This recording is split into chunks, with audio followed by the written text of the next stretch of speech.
Hello everyone, Boone here. Welcome back to Boone Builds. I have Jeff McElwee, Brett Hooper, and Dave Morgan with me here today. How you guys doing? Doing great. We are going to build the pirate, the Creator 3-in-1 pirate ship. It's the number 31109. I have a copy, Brett has a copy, Dave has a copy, and Jeff is our resident pirate, and Dave has our resident parrot. I'm going to open this up and dive in. Every now and then I will switch to my camera here that you can see on the table building, but I feel like you've got a pretty good look at Dave's camera, or Dave's table and Brett's table there as well. So for the sake of screen real estate, I'll hide this sometimes. I'll show it now so you can see me dump out the pieces. Jeff. Yeah, if you be having questions in the chat, I be asking them for the builders while they build today. Yeah. Woohoo! Jeff, do you have a pirate name? Yeah, Deckhand Smitty. Deckhand Smitty? Yar. Oh, nice. Hey, look at this. Did this just come out of the box? Legoland? Kids go for free. Great. I've heard anyone can go to Legoland for free right now. Really? That's cool. No, it's not. It's not open. Oh, you're no fun. No one can go to Legoland. Okay. Yeah, come for the bricks, stay for the plague. Okay, so who's building what? I forgot that we had talked about possibly building different things. I think I definitely want to build the pirate ship. So I think we should all build the pirate ship, or I'll build the pirate ship and you guys can choose. I kind of like to build a pirate ship too. Let's all build the pirate ship. Okay. We're all building the ship. Okay. We'll have to. I'll share on my. In the future, I'll share. Yeah. I wanted to thank Lego here at Boone Builds. I am now a recognized Lego fan media outlet, and Lego did supply this copy of the pirate ship to show all of you. So thank you very much to Lego. Let's see, we got 1 bag. We got bags up to 7. There's a 9 bag right there. Maybe 9 is the highest. I think so, yeah. 9. 8. That's 8. All right, I'm thinking 9 bags. Yeah, okay, there's a 6. We'll start with bag 1, I guess. Is there only 1 bag 1? Looks like it. Yeah, Dave, there be a question about your parrot. Yes. Is that be a scarlet macaw? That's actually a ruby macaw. It's a cross between a green wing and a scarlet, so you're very close. Had him for 15 years. Got him straight after he was born from the breeder who is near me in town. And as I've told other people, his name is Micah, M-I-C-A-H, and he is going to outlive me because they live 50 to 80 years. So I got to figure out what to do about that. Brett, you're on deck to take the macaw, right? I've got one right here. I've had him probably 10 years. So. Oh, you already have one. Yeah, I've already got one. It's got some like teeth marks from the kid. Yours is a little smaller than mine, though, Brett. Dave, hopefully that's not a conversation we really need to have for another many, many years. Yeah, one would hope, yes. All right. How are you doing there this morning, Mr. McElwee? I'm good. I'm good. That hat's really hot, so that's just Jeff. No wonder Deckhand Smitty. Okay, No. that's fine. But yeah, I'm good. I'm a little sleepy, but that's okay. How are you today, Mr. Brett? I am doing well. Isn't it like lunchtime for you? Yeah. Didn't you have a patch on a minute ago? I did have a patch on, but then it started to really irritate my eye, like to the point of this is kind of uncomfortable to, hey, this is really uncomfortable, so I took it off. You had it on for too long before the stream started. Look, I don't want to point fingers or anything, but yeah, maybe I like dressing as a pirate. Could be.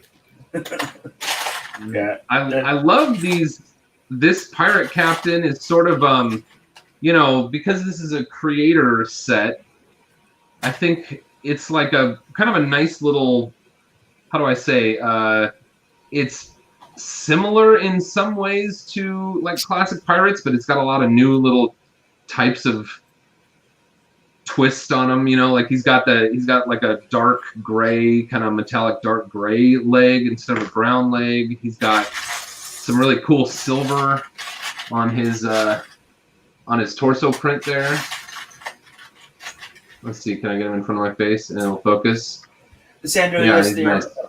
Sandro, they are building the same set. It is the 3-in-1 Creator Pirate Ship. And we talked about building all three of the 3-in-1, but we just decided we all wanted the pirate ship. So you'll have to come back in the future for a video about all three models. All right.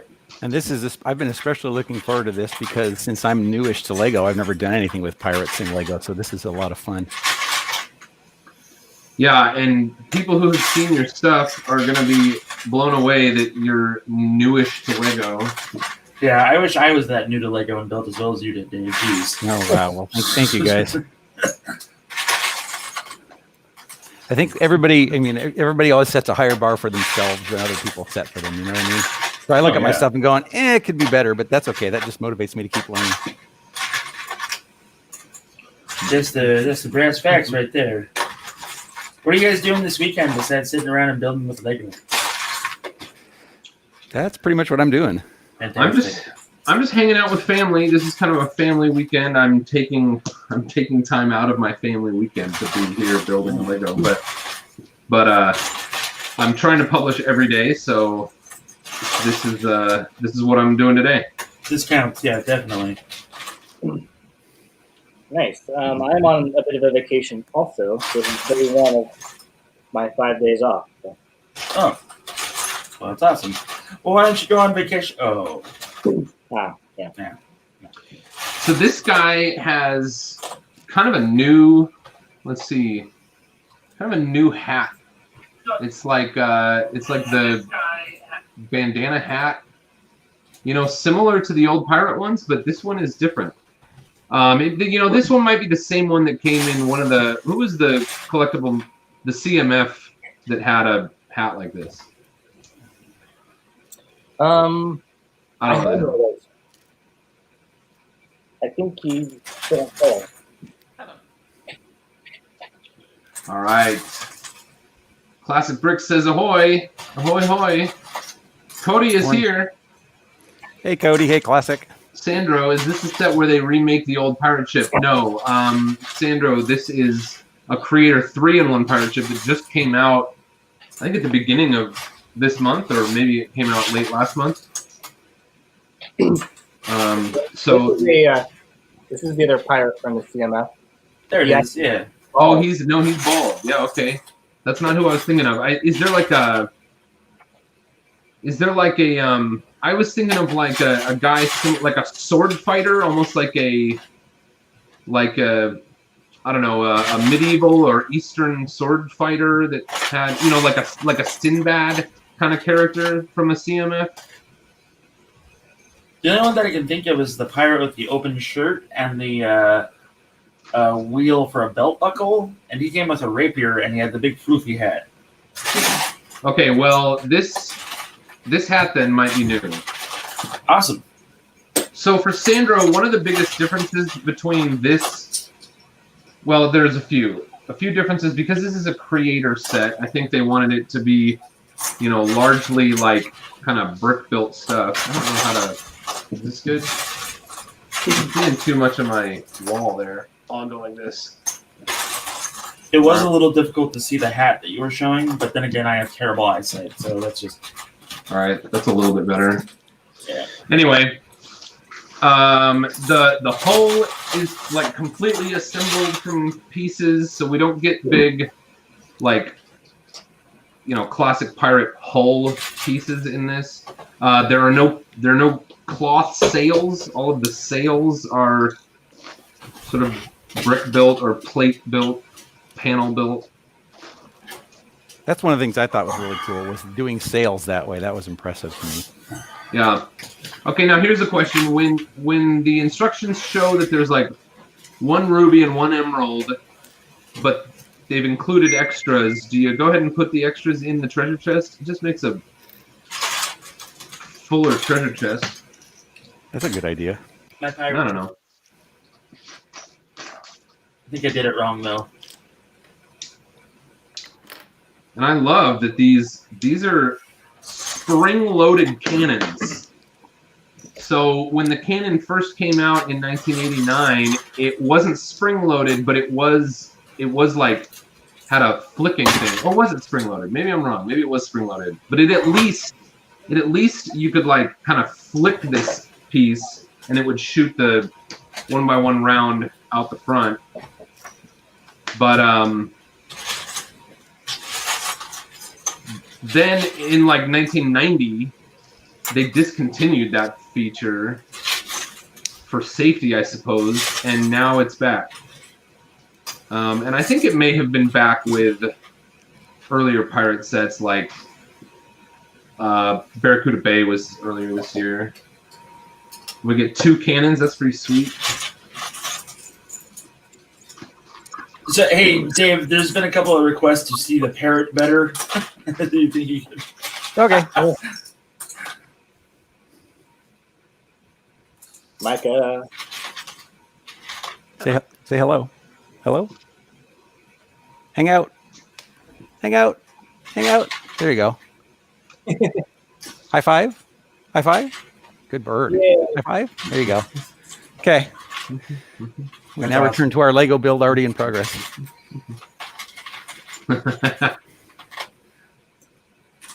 So I also like. Oh, go ahead. Sorry, go ahead. I was just gonna say, I also like that these cannons now use the itty bitty train wheels. You know, back in the day, they were just like the little tiny race car wheels without tires on them, and now they're like these little train wheels. I don't know. I think it kind of adds to the look of an old cannon. Do you have a question, Jeff? No, I want to say hi to my mom real quick. Hi, Mom. Oh. And Lego Pirates is what you got into originally, like, right? When you first picked up the brick, as it were? Or, no, Space. Well, Space just when I was young, I had a couple of random, like, city sets.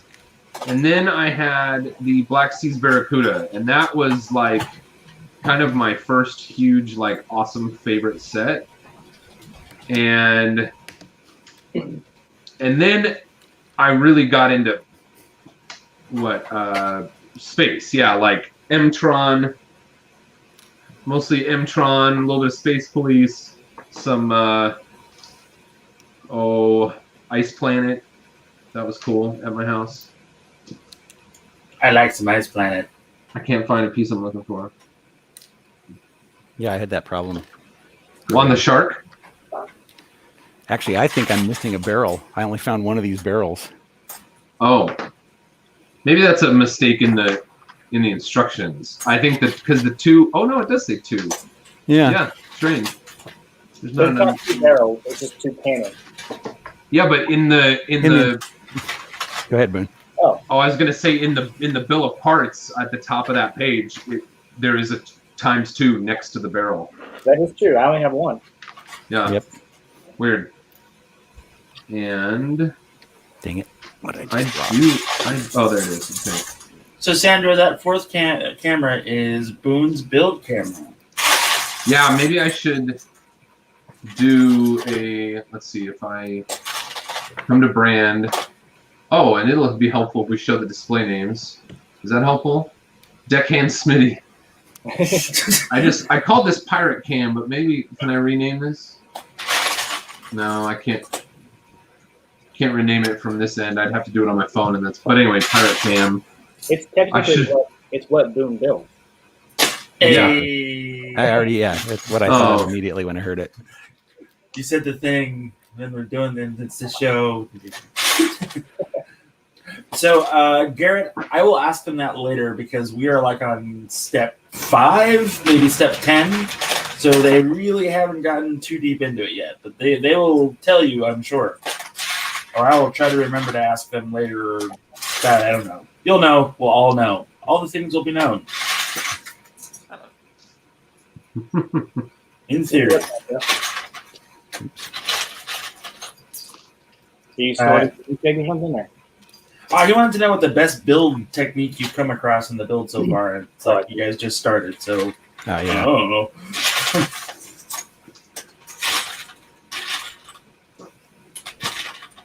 It's also Mel's birthday today, apparently. Iceberg Bricks. Oh, cool. Mel? Happy birthday, Mel! Yeah, yep. Happy birthday, Mel. Is Mel in the stream? Is he in the live?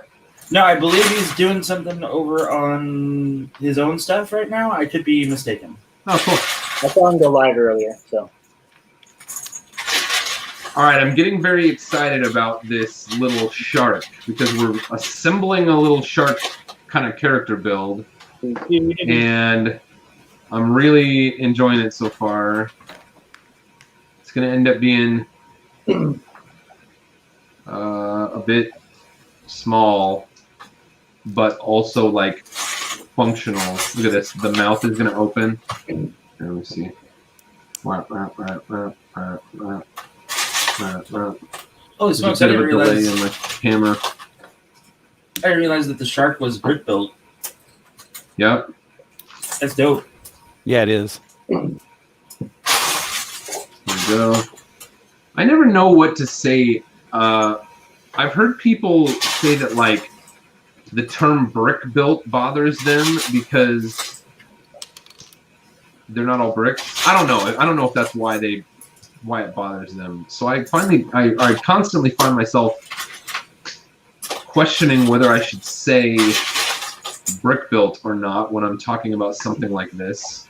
So I tend to say like assembled, like this is an assembled shark. I don't know. That seems dumb though too. What do you guys think about that? Do you just say brick built? Are you fine with that? Yes. Yeah. I say brick built versus like a minifig or one mode. Yeah. Because in my mind, minifigure and brick built figure are two different things. Like the mini builds from like Miniland and stuff like that. The minifigure. Anyway. Oh, I love the tail on the shark. This is cool. Yeah, isn't it cool? Dun-dun. Dun-dun. Dun-dun, dun-dun, dun-dun, dun-dun. Okay. Mr. Chalice says hello from the UK. Hello. Yeah, we should be a little bit easier for some of our friends in Europe to watch this stream. I think April Spotlight Live is on every Friday morning at 3 a.m. there. So if we ever get Europeans in that stream, it's because they're extreme night owls, I suppose. Yeah. Hey, Boone, was this the hat you were talking about earlier? Let me hold that up to the camera. No, I'm talking about like the kind of bandana, like the it's like a, I don't know, like a do-rag sort of pullback piece of cloth looking thing, and there's one that's been around since 1989 with the classic pirates. But this one that came in this set is newer. Okay. Might be left over from the Pirates of the Caribbean line. Just for that could be, yeah. Yeah. So your little portion of the Jaws theme, Boone, made me think of something that people have said to me. So, it's sort of paraphrased. You're gonna need a bigger build table. Yeah. In this set? Not for this set, for the stuff that I tend to build. Yeah. That's true. You don't really build small, Dave. I don't know what that means. Yeah. That's true. Thinking baby tail. Oh, this is cool. The teeth are great. All right. Here's the start. All right, Cody, you have a good one. Be rad. We seem to be building at about the same pace. Yep. Yep. Okay. Let's see if we can change that. Oh no! Not when I'm throwing. Is it a race? Everywhere. I just threw two of my little rigging ropes Did I miss a page? There's like a whole bunch of parts left in this bag. Yeah, me too. Okay. Maybe those are for one of the other builds. What? I'm gonna go with that. No, come on. This is weird. Oh, yeah. It must be. This must be the. Oh no. Did you build the little duck or the little puffin or whatever it is? No, I didn't. At the very beginning. I guess that means Brett. Did you build the puffin? It's right here. Yep. That means Brett's ahead of us, Dave. Because oh wait, that's on page 6. It's on page 6. Yes, I did build that. Oh, you did build that. Oh. And I still have a bunch of extra pieces. Oh well. Did you have extra pieces, Brett? Yeah. Okay. Our canvas and some are like plumes for hats.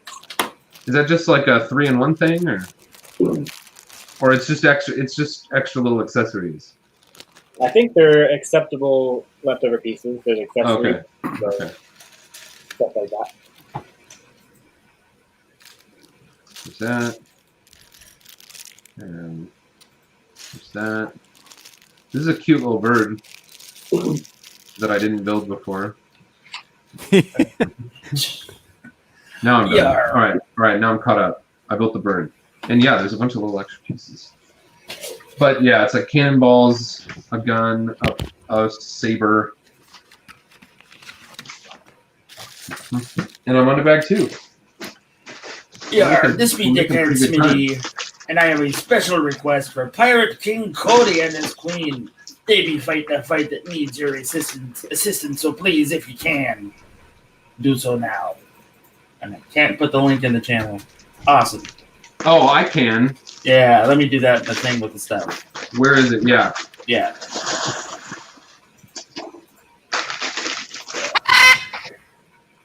Okay, I'm deaf now.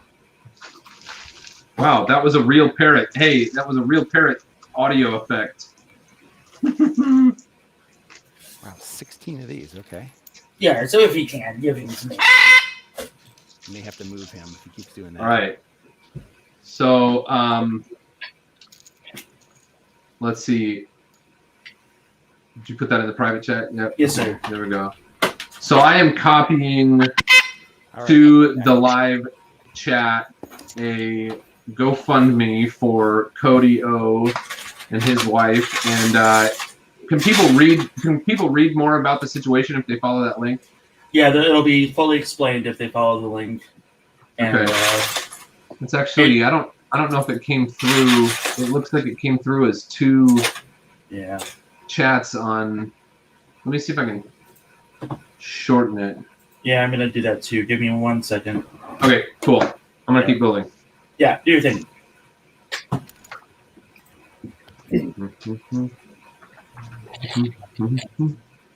There it is. Okay, so yeah, Jeff's just stupid. I was doing that wrong. All right, here we go. So here's the thing to help out Cody and his wife right now, as all that fun stuff is going on. Any help you guys could give would be great. Anyway, Is that the link to the GoFundMe? that is the link to the GoFundMe for Cody and his wife. Yep. All of the details are there. Hey, Aqua Mike, how you doing, buddy? Yeah, Cody's a real pirate too, so seems fitting. Absolutely. I like Cody.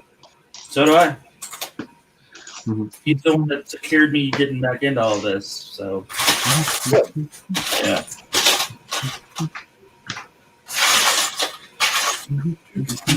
Which, let's see. All right. We got some fun pirate facts. You guys want to hear some fun pirate facts? Yar! It's fun pirate fact day or time. Alrighty. Yeah, Blackbeard was the most feared pirate of all. Blackbeard, a.k.a. Edward Teach, was known as the most terrifying pirate in the world. Before capturing a ship, he would weave hemp into his beard and light it on fire, an intimidation tactic that made him look demonic. Shiver me timbers! That's impressive. Yar! Yeah. Crazy. And I found a joke that's appropriate for this stream, I thought. It's really quick. So there was this pirate who was walking around wearing a paper towel for a hat. I asked him, "What's with the paper towel?" And he replied, "Arr, I got a bounty on me head."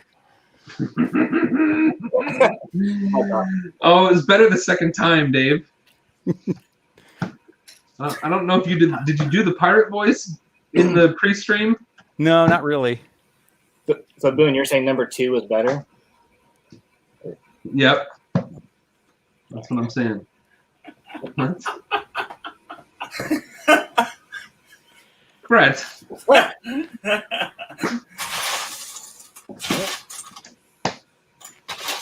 2 out of 3 ain't bad.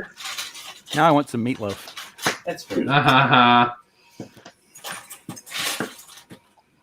All right. I'm gonna turn my table cam back on. We're getting the bottom of the hull of the boat is coming together here. Got some color coordination going on. And you said that the pirate boats are not one whole, like, for instance, this. So it's not one whole piece. It's assembled. Yeah, and I mean, even in that, you probably have like a front hull and a back hull and one center. Is that Yeah, true? this is a 3-piece hull. Yeah. Yeah. So this one is like the bottom is plates and the sides are inverted slope bricks. And I think when we get to the ends, it's going to be interesting to see how they assembled this. For some reason, I was looking at the screen for my instructions. Yeah, it doesn't work so well. Does that creative set offer the new Digital Plus instructions, or is it all just paper as it were? I don't know. I don't know the answer to that. Huh. So Jeff, Yeah. I've never actually tried those Digital Plus instructions. I was curious to know what the experience is like. Have you? I have. I haven't built anything from it just because the last set that I got was that 3-in-1 Rover. But I've looked through it, and Here you go. Here's some instructions online. There's a QR code you can download and go along. there you go. They're pretty fun though. They're pretty comprehensive. I think it's the wave of the future for Lego when it comes to their build instructions. But That's actually another interesting topic regarding the all the environmental stuff that they're doing. I have mixed opinions. I personally like having paper instructions when I build, but I never look at them afterwards. And for most anything else, I usually like PDFs. So I don't know. Would you guys have an opinion on if they were to move completely to digital? Would you care? For me, I feel like there's a bit of an accessibility issue there. Like, I don't know. I guess having some device where you can access the internet is becoming more and more ubiquitous, but I still have to imagine that there's got to be some kids out there that are going to get Lego as a gift and not necessarily have access to a device or to connectivity. So I don't know. I guess that's what I think about in that circumstance. I personally don't have much of a preference either way. I mean, I enjoy the books, but like you said, Dave, they just sit around. Like literally, it's like I have to decide: am I going to keep these and let them keep taking up space, or am I going to throw them away or recycle them? Yeah. Yeah. So. But the point you made is very valid that not everyone will have adequate connectivity. I hadn't actually thought about that. So thanks for bringing that up. And I do think that largely people without connectivity, people without devices are probably also less likely to be people, building Lego sets. But I would hope that there are some exceptions to that, right? I would hope that, I don't know, that the enjoyment of Lego reaches beyond kind of the most up-to-date, modern households. Yeah. As far as technology is concerned. I'd hate for it to be a barrier that people wouldn't buy it because they couldn't figure it out. Say that again, Brett. I'd hate for it to be a barrier if people couldn't find the instructions online or Right. pull it up.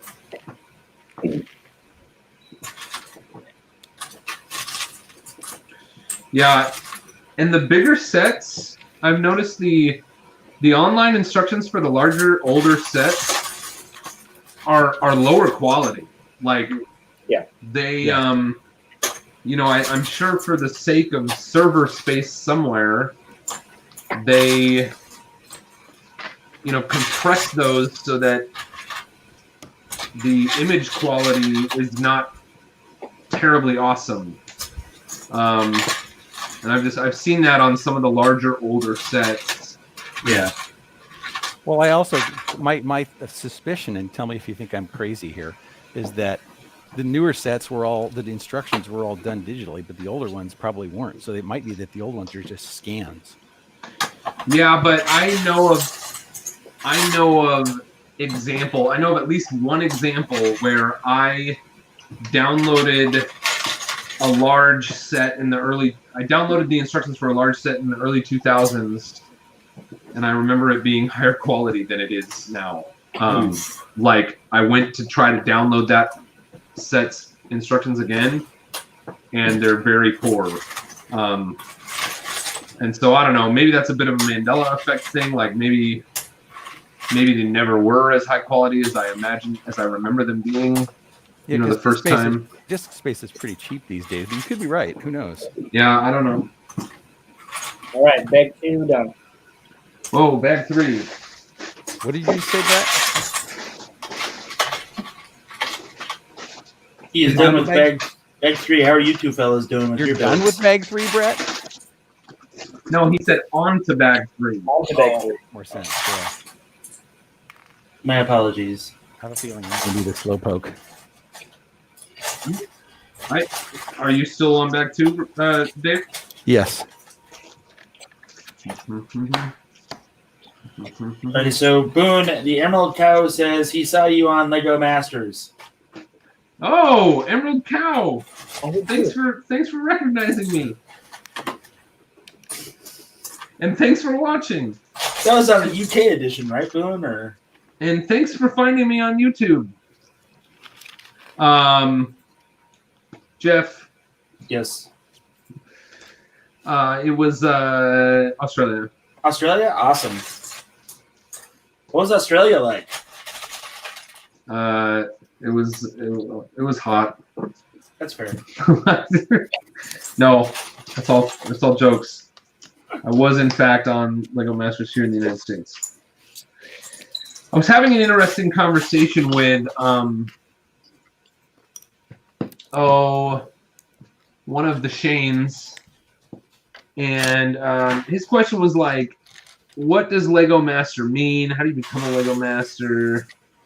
And I said that I feel like the term has been a little bit obfuscated or diluted over the years.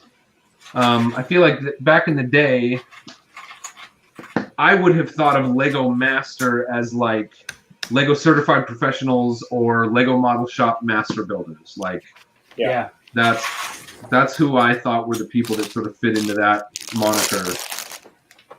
But I guess I don't know what else to say about that.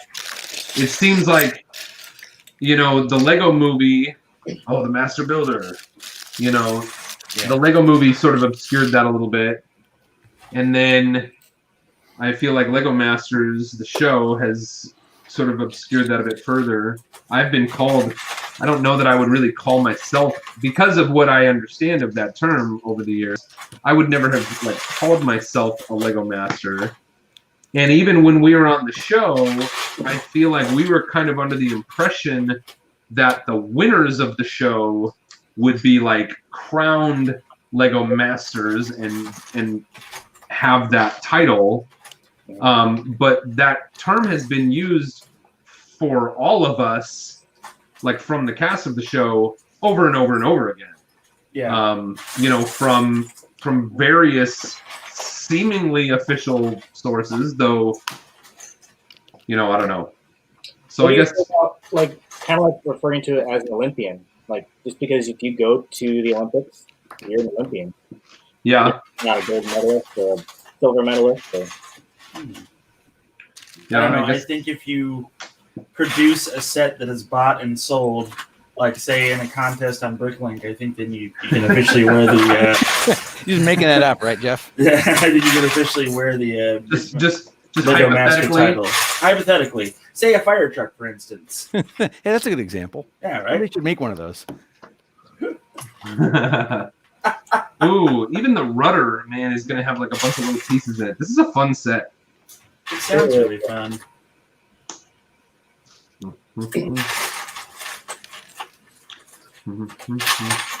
Oh, my mom is back and she says hello again. So hi, Mom. Hello, Jeff's mom.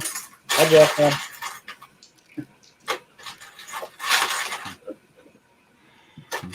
Cool. So, Boone and Brett. Sorry, Dave. What do your parents think of you guys still doing the Lego thing? Or Dave, if that applies to you as well. It does not. Okay. I'm sorry. Wow. I'm sorry. My folks have always been very supportive of everything I do. My dad usually watches the replays. Sometimes he'll watch the live streams live. Awesome. But I don't think he has like a YouTube account per se. So he doesn't like comment in the stream. Although now that I've said that, he's probably going to be asking me how to set up a YouTube account so he can comment in the stream, which is fine. We can set that up if we need to. Yeah, truth be told, I'm surprised my mom's here. So thanks, Dad. Thanks for your support all these years. Thanks, Dad. Say hi. Yeah, and actually, my folks were sort of halfway prepared to come down for hypothetically, if there was going to be oh my gosh, this is going to be so cool. Like, hypothetically, if there was going to be a episode of Lego Masters where we got to have family members come visit us, my folks were kind of like on deck to be there for that. And then the producers just ended up having my wife and kids come. So yeah, I mean, sometimes I'll give my dad like little Lego things for little gifts, and yeah, like I made my dad a sig fig. And so I think it sits on like his nightstand or something like that. Cool. Brett? I love this brother. Yeah. Let's see, my parents, they are supportive. I think they kind of all roll their eyes when birthday or Christmas come around. They're like, what do you want for your present? I'm like, Lego? It sounds very familiar. Yep. So there are times that I get other things, but I kind of wish they all did it. Yeah. I don't. People don't really buy me Lego for holidays, except last Christmas. My daughters bought me one of the, or no, it was my birthday. This is my last birthday. They bought me one of the Toy Story 4 sets. Oh, awesome. So, okay, so on this set, a bunch of these hidden inside parts are green on one side and red on the other side. So, I feel like this happens a lot. This also happened on the Batwing.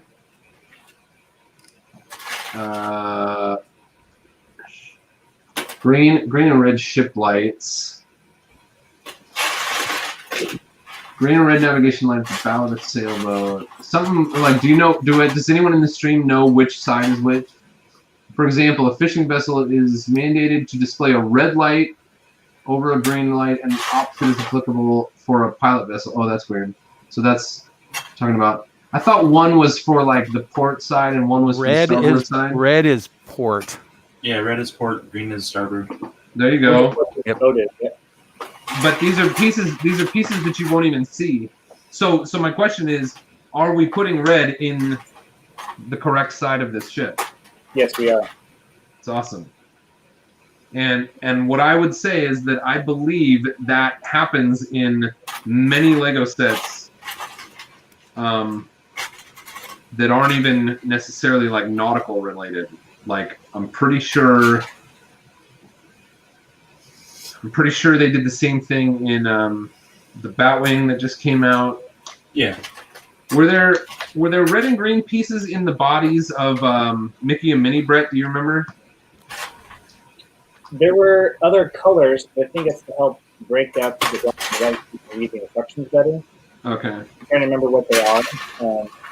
But it's also like depends on what parts are being produced by Lego the current year. So cool. Yeah.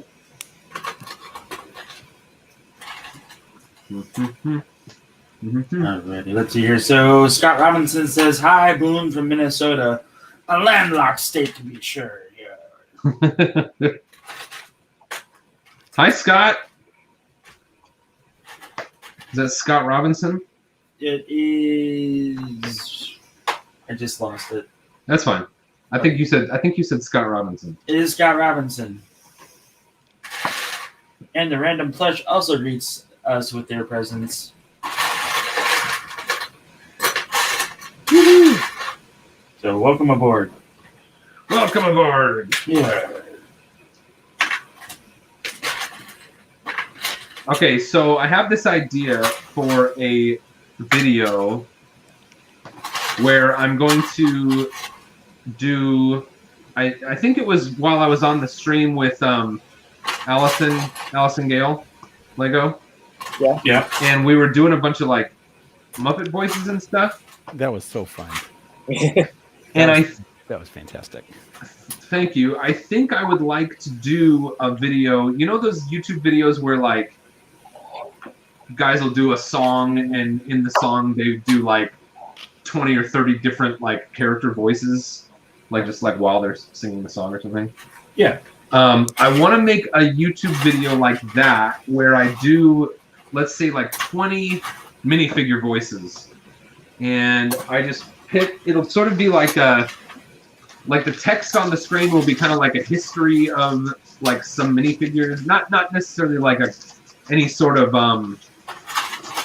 not like any sort of exhaustive history of minifigures, but just like I'll come up with a bunch of minifigures whose voices I can do, and then put the minifigure on the screen and do the voice, and then the screen will have some information about like when that minifigure came out and like how many sets it was in and stuff like that. Awesome. Yeah, that sounds like fun. I think I might try to do that. And I'm really excited because the Sesame Street just came out or just sort of became announced officially, or I don't know what, but November 1st. They just started doing the reviews on it. Yeah. And I can do Ernie, I can do Bert, and I can do Elmo.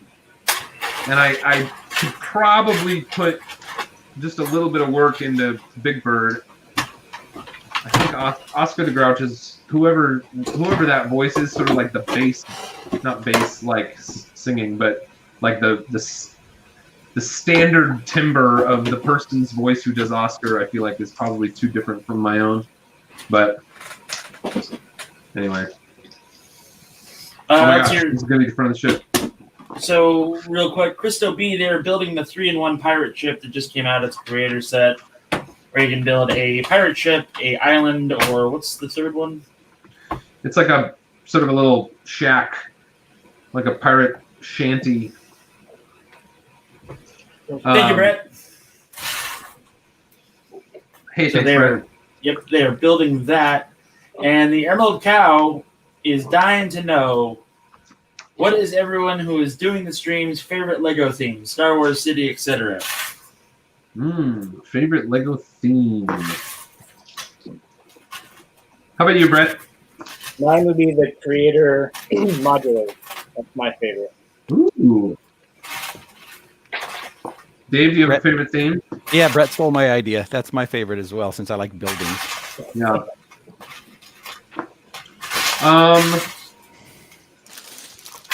I feel like I get asked this question often enough that maybe I should come up with a new answer each time. Yes. Because I always say like space and pirates, and I don't know. Maybe I really liked Time Cruisers when it was out, and I know that it's one of the most sort of ridiculed themes, but I appreciated it because it was just such a fun use of a bunch of different parts that you kind of recognize from other themes. Yeah. And I just thought the ship was so cool, how you could roll it along. First of all, it was a pirate ship with like a train cockpit and a like flapping jet wings. And you could wheel it across the table and it would flap the wings. So like, who doesn't want to play with that? I thought it was awesome.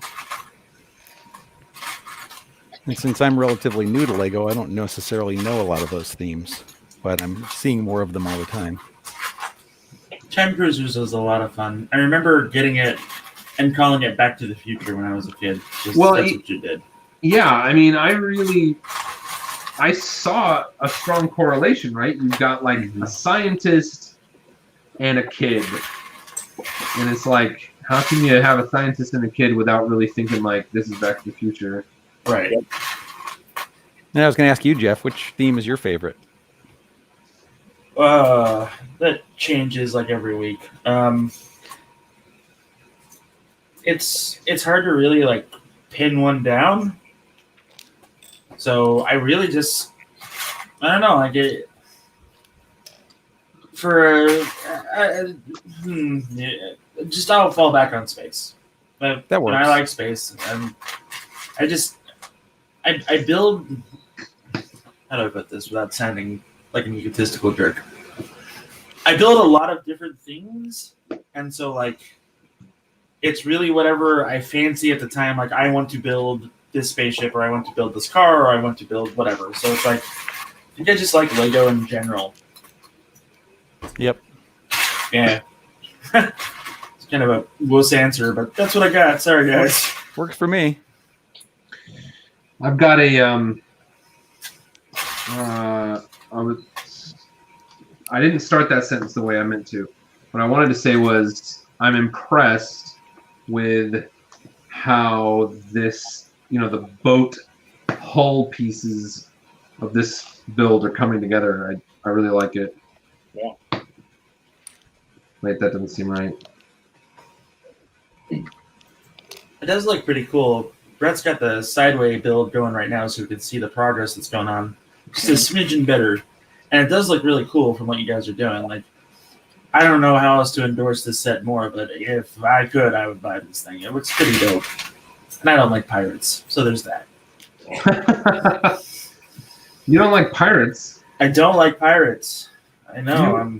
You went surprisingly overboard with the costume for someone who doesn't like pirates. That's a good one, too. Overboard? Overboard.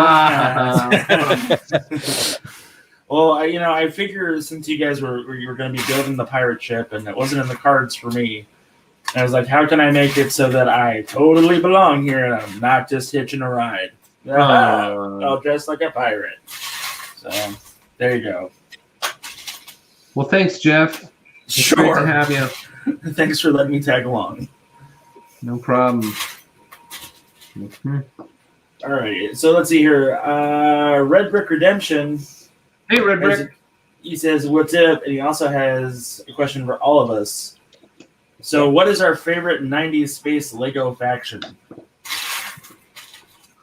Yeah, that's a good question. I'm going to have a hard time deciding between M-Tron and M-Tron and Ice Planet I guess what I'll say, and I've said it over and over, is M-Tron is the one I really wanted, and I had a few, but I got into the space just like on like I'd say halfway through M-Tron's run on the shelves, and so I ended up by Ice Planet 2. By Ice Planet, what is it, 2002? I ended up being able to get a lot. So Ice Planet is what I had the most of.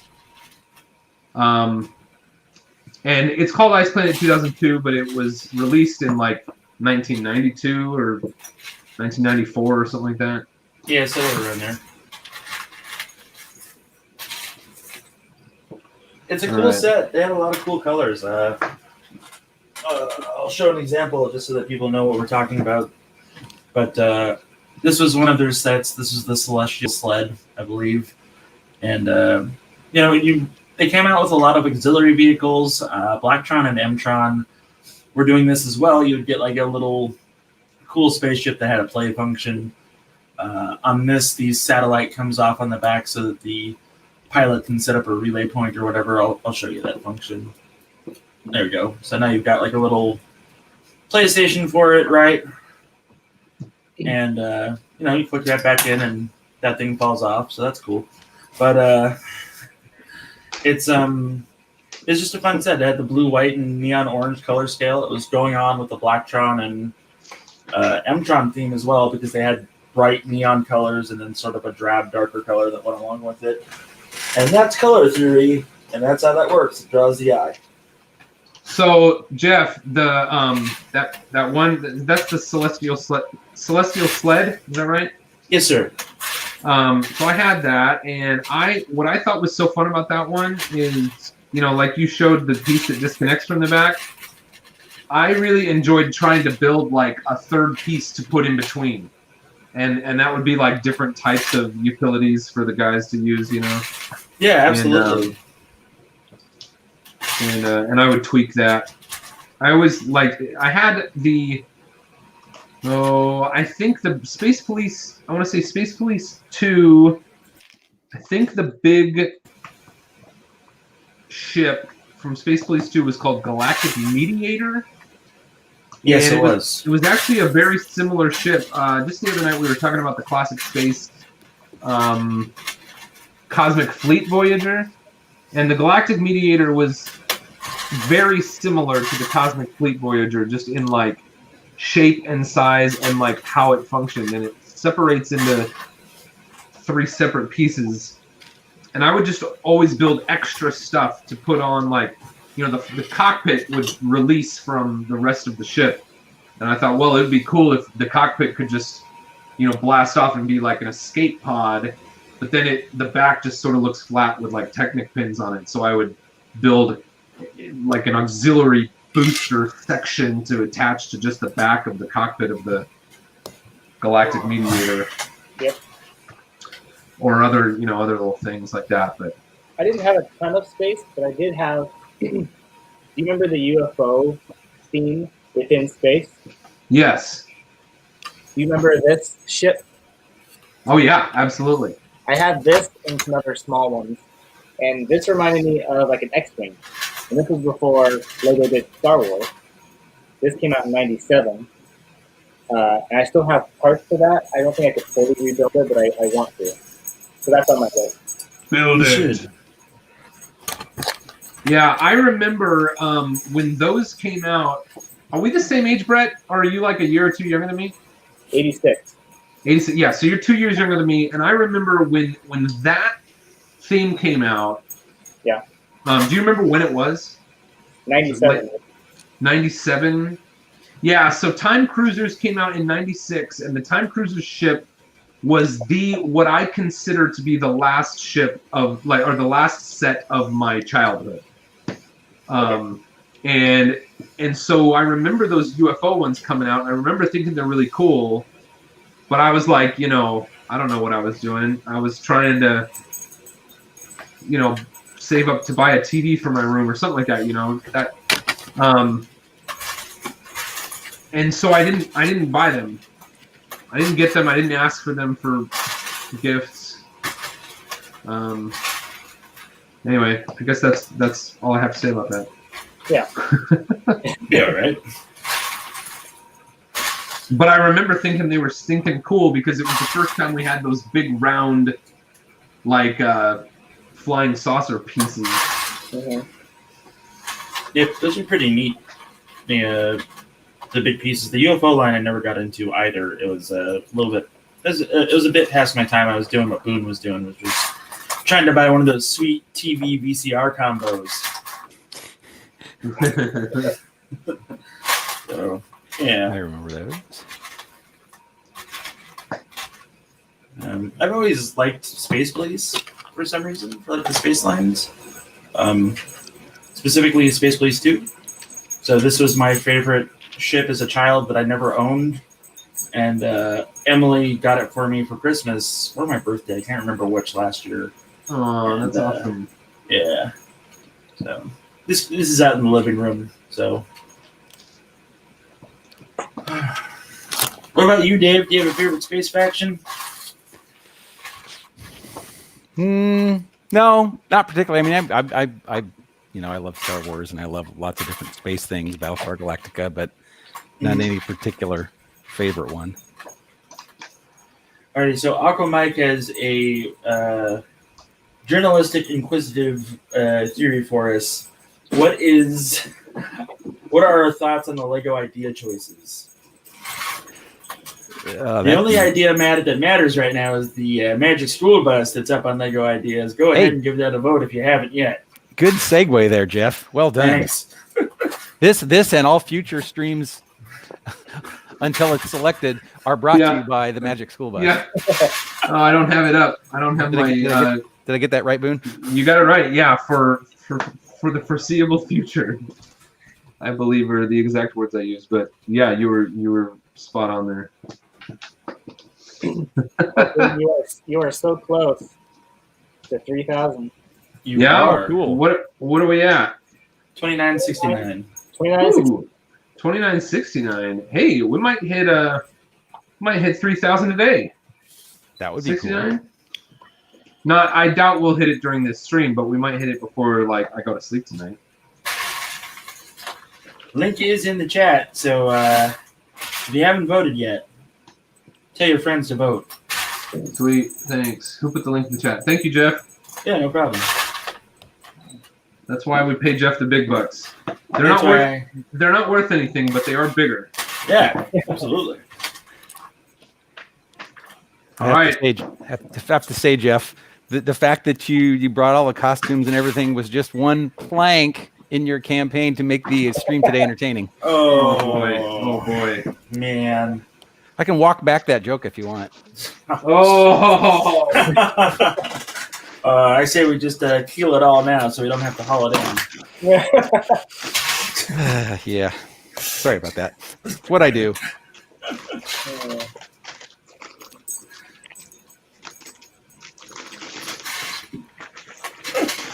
So, have you guys? No, we can't talk about that because it's not official yet. But what did you guys think of the latest Harry Potter line? This is a Jeff question, not a chat question. The latest Harry Potter line, like the clock tower and yeah. I think the clock tower is beautiful, but Brett, what's the name of the guy that did the Ninjago, the Harry Potter Ninjago City? Eric Law. Eric. Yeah, that blew me away, and that is I'm no longer answering your question when I bring that up, Jeff, but it's Harry Potter related, so I thought I'd say it. That's fair. But the only one that I really feel like I'm aware of. Oh, was it there was the clock tower and the science wing, right? And the Burrow, I think, was released this wave as well. The place where the Ron's family is from. Oh yeah. Harry Potter. So yeah. My daughters really wanted that one.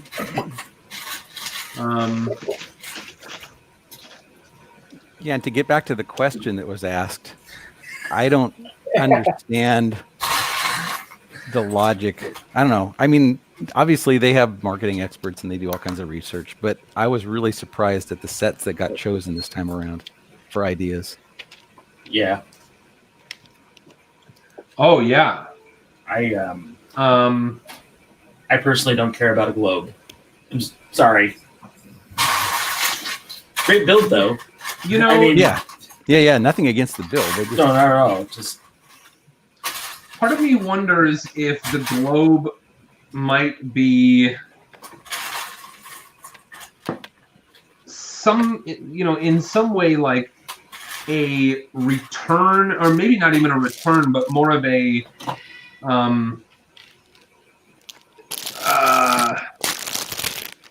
a pointing the direction of what Lego Ideas is supposed to be, like yes. I wonder if so many of the ideas that are submitted to Lego Ideas, and mine included, are the kinds of sets that Lego releases. Stuff with characters, stuff with vehicles, stuff with play sets. And I almost wonder if the globe thing is sort of looking at like, well, what are the things that aren't going to happen or can't happen outside of ideas? I don't know. Because like the Sonic, I think the one that they that was the only one that they actually approved, and then the one that they are still debating about or something internally is the Sonic the Hedgehog. Is that right? Yes. So even the Sonic the Hedgehog is like, okay, it's got minifigures. It's like something they could do without ideas or outside of ideas. But the globe is a bit more like Ship in a Bottle, the marble maze. The pop-up book is like a weird combination because it has the minifigures in it and it's sort of like a little play set, but it pops open in a book. I don't know. See, that's the thing that I didn't think about just until like right now, actually, that you brought it up. So like, we've got Sadovich's Ship in a Bottle, which is awesome and wonderful and everything. And then there's also the globe now too. So if you're like Lego Dad and you've got your den and you've got the Ship in a Bottle already, maybe the globe would actually go really well with that. So yeah, there's that. I didn't think about it like that because I'm silly, I guess. Yeah. I don't know. I just wonder if they're trying to. And this is all speculatory, right? I have no idea. I don't know. Yeah, this is all theory. Right. I don't know what their motives are, and their motives could change from, announcement to announcement. So who knows? Oh, I thought I would have more of these. Where are they? Hey, Rick Rickham, it's good to see you as well. Did I mess something up?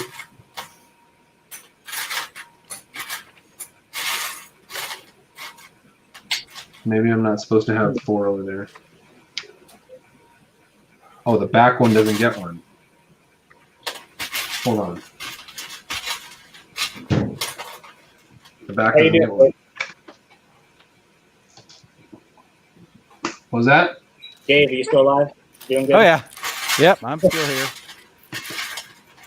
How are you guys doing on progress? What bags are y'all on? I'm just a few steps into bag 5. Same here. Me too. Awesome. All right, we are tracking. Here's some blue pieces. Alrighty, so it looks like, Boone, you got some supporters going already, so it looks like you got 28 to go. Oh wow. Woo-hoo, That's 28 to go. All right, are we going to hit Yeah. 3,000 by the end of this stream? You might hit 3,000. I don't know. My streams lately, I've been pulling in just a handful of supporters, but I can hope.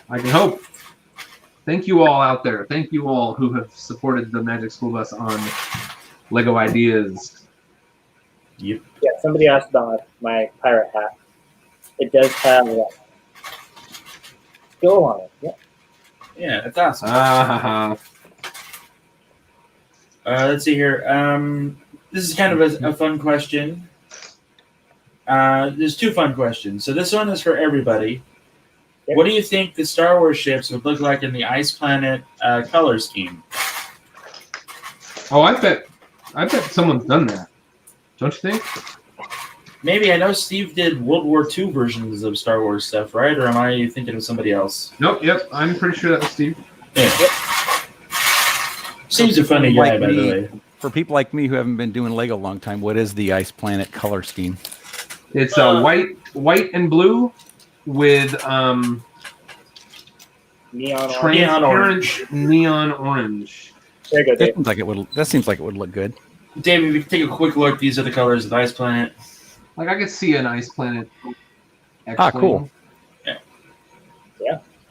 Thank you. I mean, we almost got an Ice Planet X-wing with Poe's X-wing a year or two ago. It was orange and white. So, okay.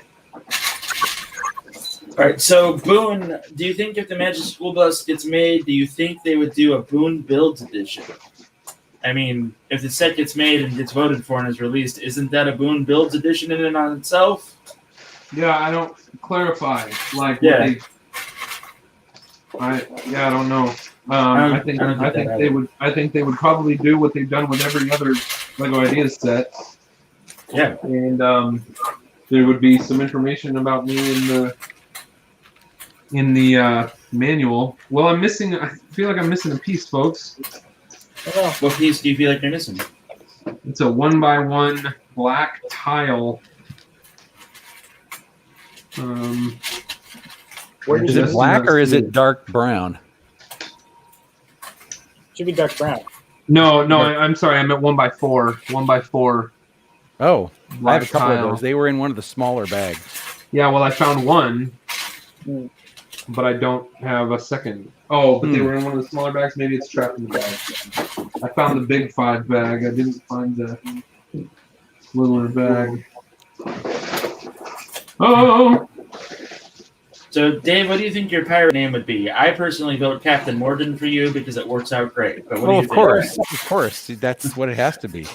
Yeah. Let's see here. Why What is about- the rum gone? Brett, why? What do you think your pirate name would be? I don't know, but are you allowed to self-assign names? Or somebody have to initiate and give you one? I don't know. I don't have one. Okay. Somebody can throw one in there for me. Was it? I have that Yeah. gift for the Magic School Bus in my class. So when it gets made, which shouldn't be too long, Boone, you are a teacher. You could be a substitute teacher with your minifig. Yeah, actually, I'm working on an update video with some of my musical friends. Oh, jeez, I just got this wedged. All right, and Boone, real It's quick, not I know you're focusing on that. Do you have a pirate name? Yeah, I do. My pirate name is Bootleg Stan. I remember that. Oh yeah, that's what your original video channel was called, right? Yep. That's awesome. In fact, I think if you go to the URL, that's what it says. All right, so JKIRL asks, this is directed at me, but I'm going to direct it to everybody else too. As LEGO fans, do you think you might care more about specific lines if the ending of them results in certain colors or parts retiring?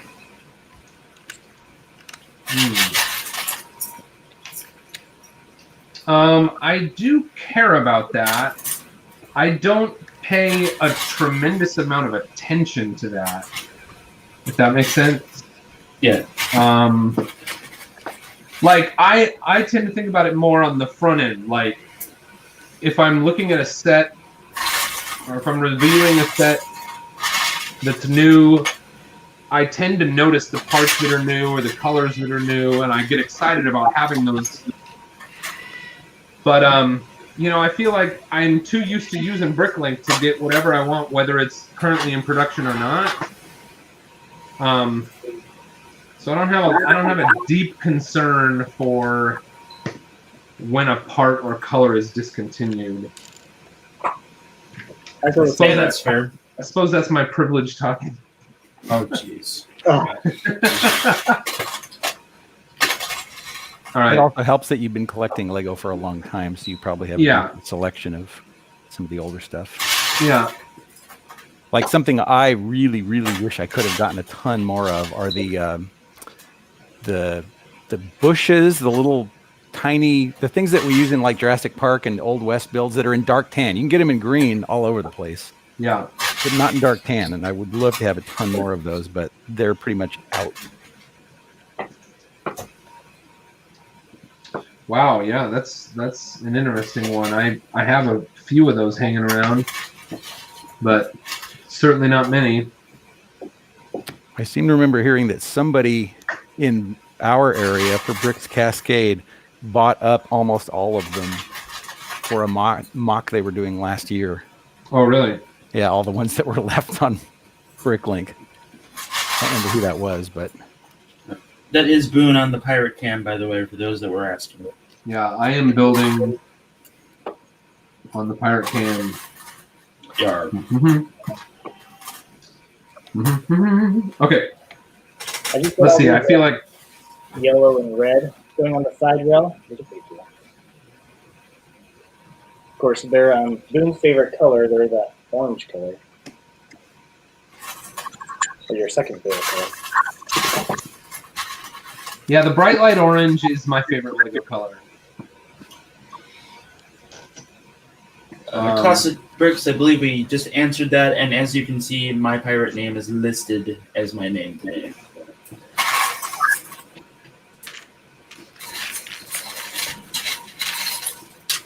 I think dark green and dark tan are my two favorite Lego colors. Oh, Those are good colors. They go with pretty much everything, which is one thing that's nice.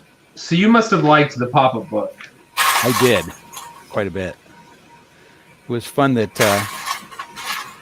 that we had Grant and Jason here to do the signing. Right. I got some autograph stuff from that. That was cool. Yep. Alrighty, so do you guys buy the sets because it has a useful part in it? No. No, No. neither do I. Yeah. I have done that on a couple of occasions. Like, I needed something very specific, very quickly, and so I went out and bought a set that had the piece I needed. So with Brett and Mark and I built the stacks from Ready Player One, and we were getting ready to show it, and I was working on like a crane arm. I wanted there to be this crane arm at the top of one of the stacks, and then it would have like one of the trailers, like one of the, somebody's home essentially, like hanging from the crane arm and going around and around. And I had seen this new technique that was using this this 4x4 macaroni tile, where you put the 4x4 macaroni tile around in a circle on the outside, and you stack it up with the 4x4 macaroni brick, and then you do the same. So you make a whole circle of those, and then on the inside you've got you use the 2x2 macaroni tiles and bricks to make an inner circle, and then the Zamorph spheres or Zamorph spheres from Bionicle will rest on that, and then if you build two of that half, then you've got a turntable, basically like a ball bearing turntable that's made completely out of Lego pieces. And that macaroni tile was very new at the time, and I knew that I was going to be putting a lot of weight on this crane arm. And I had seen that idea in a video where they made that, and it's when it's done, it's an 8x8 footprint, and it's probably 3 or 4 bricks tall. And they had the UCS Star Destroyer balanced on that, and they were able to spin it, and it just spun and spun. And so I was like, I need to get that, and the only set on the shelves that had any of those at the time was the Nether Railway for Minecraft, and so I went and I needed them in a pinch. I didn't have time to wait for shipping. So I was able to get a deal on them at Target, and so I ran over to Target and bought 2 of that set to get enough of those pieces, because each set had 4 and I needed 8. And then I just, I put the rest of the pieces. And the great thing about Minecraft is there's a ton of bricks, a ton of like really standard like 2x2 and 2x4 bricks in those Minecraft sets. So yeah, I just put the rest of the bricks in my collection and used those parts that I needed for that thing. Cool. Awesome. I forgot about that. That's cool. All right, And I did that one other time. Sorry, I did that one other time, but I didn't end up needing it. It's like I bought a big set to get like one part. Oh, my camera just fell. Holy moly, it's sitting in the window and it's like super hot. Is that okay? There we go. Anyway, I did that one other time. I bought a fairly large set for like one tiny piece, and I never ended up opening it because I just couldn't bring myself to do it. I think I ended up returning that set. Yeah. Because it just wasn't one I really needed. What was it? What? All right, so What set was it that you did that? It was that blue creator car. It was a kind of a creator sports car, and I think it had like gull-wing doors that lifted up when you twist. There was like a knob on the back, and you twist the knob, and the doors would open. Oh, cool. And it was a creator sports car, and it probably came out 4 years ago. I remember that. I think. I don't know. Dave, somebody does ask, what is your favorite Lego set? Oh, that's an interesting question. There's been a lot of really good sets lately, but one that I really, really like that I'm so sad I missed out on, and I would love to see Lego re-release it, is the the UCS Imperial Shuttle. That's a good one. It's such a graceful looking ship, in my opinion. Alrighty, so Scott Robinson does ask, what is your favorite way to display minifigs? In peril. What? In peril. Some kind of scene where they're dying. In peril. Oh no! I'm losing my. Like the shark is attacking them. Or... Like the old school Lego boxes where it always show like the minifigure in some sort of trouble. Yeah. So I don't collect them, so I can't really answer that. Neither do I. What's that? Neither do I. I don't collect minifigs, so I don't really display minifigs. When the CMS first started coming out, I tried to collect every single one, and then it just got out of hand. I mean, the price went up. So I don't have all of them, but I do have a good majority of all of the minifigs that have costumes. So the Indian guys, or those guys with brick suits, or those kind of things. So I have a lot of those. They're on Boone's having issues here. Sorry. It's a little bit loud. I don't think it's gonna happen. I'm gonna ditch the this cam. So you're not gonna be able to see what I'm building, but I'll just show you every now and then on the other cam. But it'll give us a better view of everyone else. There you go. I don't display my minifigures either.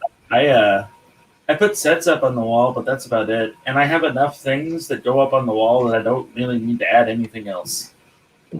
The Hot Wheel count got to over 100, and it's a problem. I feel like I just 2 minifigs above my head, like in rows. Yeah, that's perfect, Brett. Oh, I just found the other tile. Remember that black tile I was missing a minute ago? Yep. Guess where it was? In bed. Pile of Lego? It was right in front of me in a pile of Lego. Yeah, that happens.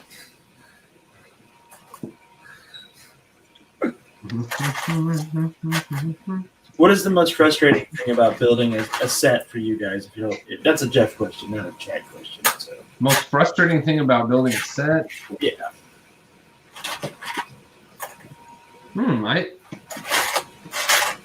I'm not sure I have an answer to that. What about building a set would frustrate me? I think I have the classic answer of when you realize, oh, it's a ×2 in the instructions. Yep, that's a good answer. I mean, they've gotten better at saying ahead of time this is multiple steps, but I still forget sometimes. yeah, I hate that part. Now, I support you on that, Brett. I do feel this is not really frustrating, but I do feel like I've been noticing more errors in instructions lately than I used to. Oh, and usually the one I see most often is where a piece that hasn't been added yet is like magically present in a step, and then it's magically not present in that step, and then you add it in a future step. Yep. And it's like, whoa, wait. So that can be confusing, but I wouldn't say that's frustrating necessarily. yeah, frustrating is a pretty strong word. I think the ×2 or ×3 thing, like Brett said, that's a frustrating moment for sure. Yeah.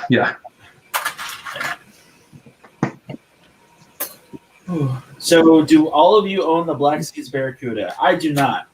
I do. I haven't built it yet, though. Okay. Brett? Wait, Black Seas Barracuda? The old one? You have that, Dave? Oh, the old one. Never mind. Sorry. Never mind. Yeah, I'm thinking of the Pirates of Barracuda Bay. Sorry. Well, Same thing. it's kind of the same. I own both. I own the original Black Seas Barracuda, and the one that I own is the one that I got for Christmas in 1990. Awesome. So yeah, I'm pleased to still own it, and it is. I don't know how many pieces are in that set, so it's hard for me to say percentages. But when I got all those parts back from hiding in like my parents' attic when they moved, probably maybe 4 years ago now, I was able to find, and it was spread across multiple boxes because I had robbed parts from it over the years to, put into other things. And I was able to recover every piece of that build except one red ore for the little pirate rowboat. Okay. Which of course I've been able to replace, but I was very pleased that such a great percentage of that set is the original pieces. Yeah. Yep. Very cool. I have neither, but I'm hoping to get the Barracuda Bay soon. We'll see. So Brett, you wanted this ship, this creator pirate ship. You kind of told me. I remember you telling me you wanted this ship, and you said that it was like pirate ships were one of the things you wanted as a kid but didn't have. Is that true?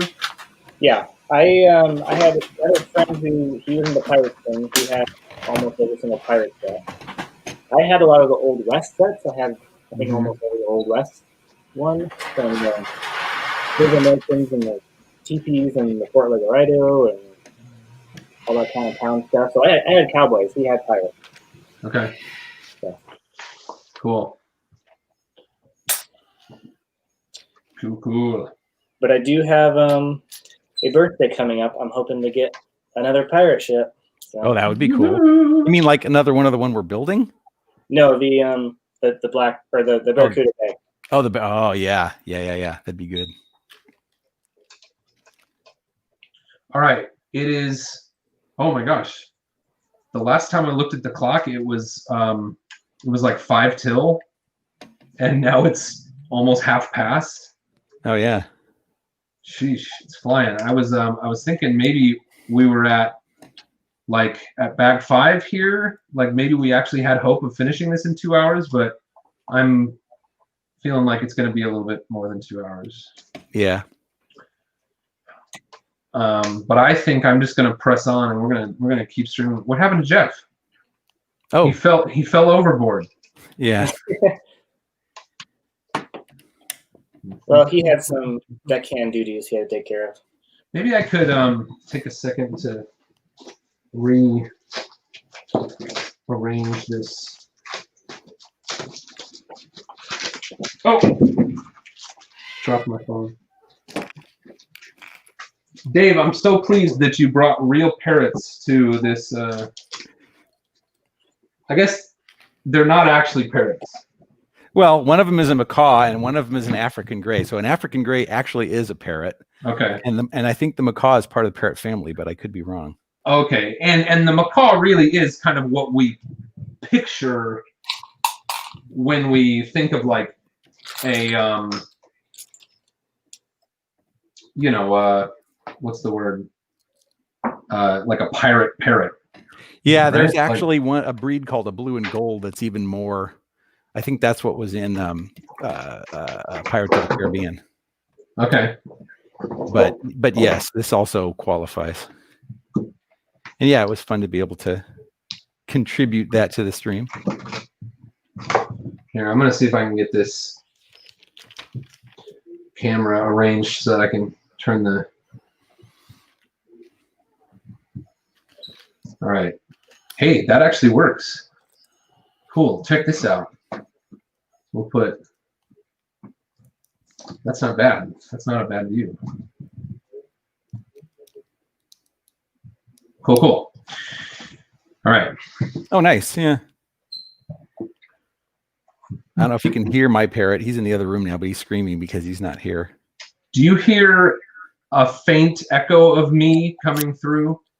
Ever so slightly, yes. Okay. Well, I'll plug the headphones back in on that phone camera after I've charged up a bit. Yeah, it's really hardly noticeable, so I wouldn't worry about it too much. Okay, good. So you know what this set does not have? A monkey? Stickers. No stickers. Oh, stickers. Ooh, that's no nice. stickers. I mean, there's only I like one Boone's answer. I like Boone's answer better.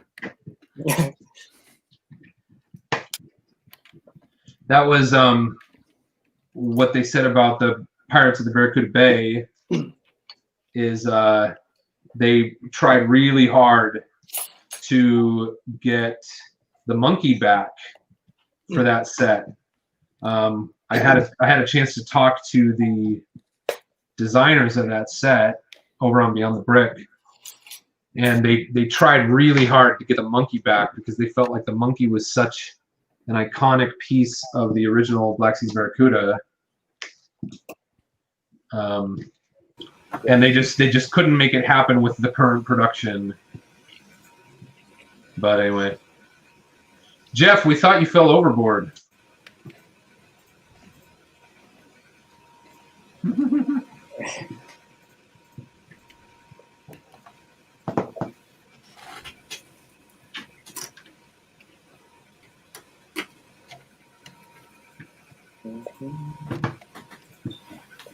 I have to say, Boone, and Boone didn't pay me to say this. I'm so glad that you do AFOL spotlighting. That's just a great, fun stream. I always enjoy every guest you have.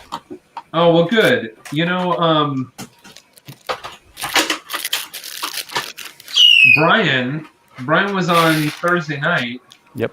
And he texted me yesterday and he says, hey, have you ever thought about making AFOL Spotlight just like, you know, republishing each episode as a podcast?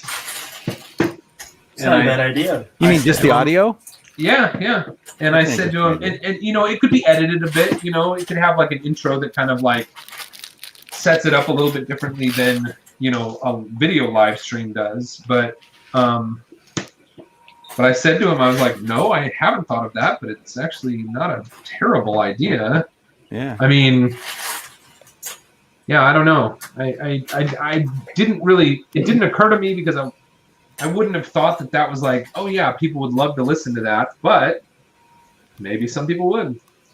I know that some people don't watch it, but they'll turn it on in the background and listen to it that way too. Right. So Right. Yeah. It's not a bad idea to make it into a podcast, man. Yeah, in that case, it's really no different than a podcast. Yeah. Yeah. Maybe the cool things I found online wouldn't translate well, but the other. Yeah, that's true. Oh, and even like I don't know, even showing MOCs wouldn't translate that well. Yeah, I'll have to think through it. I think there could be some discussions that could be fewer, like this. But. Yeah, maybe it's just maybe from each episode of Spotlight, which tends to run an hour or 2 hours long, or in between. Maybe there's a 30-minute podcast,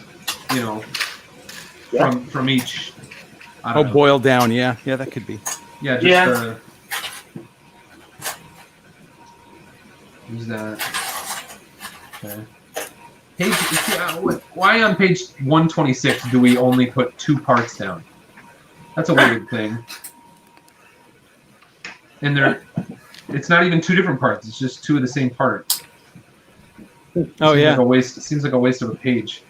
Oh no! I just dropped my first piece on the ground. Oh no! Gone forever.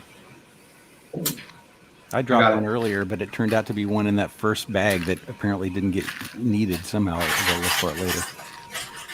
Where'd the other one of these go? I always hate looking. It's like there's got to be one in here, but I'm not seeing it.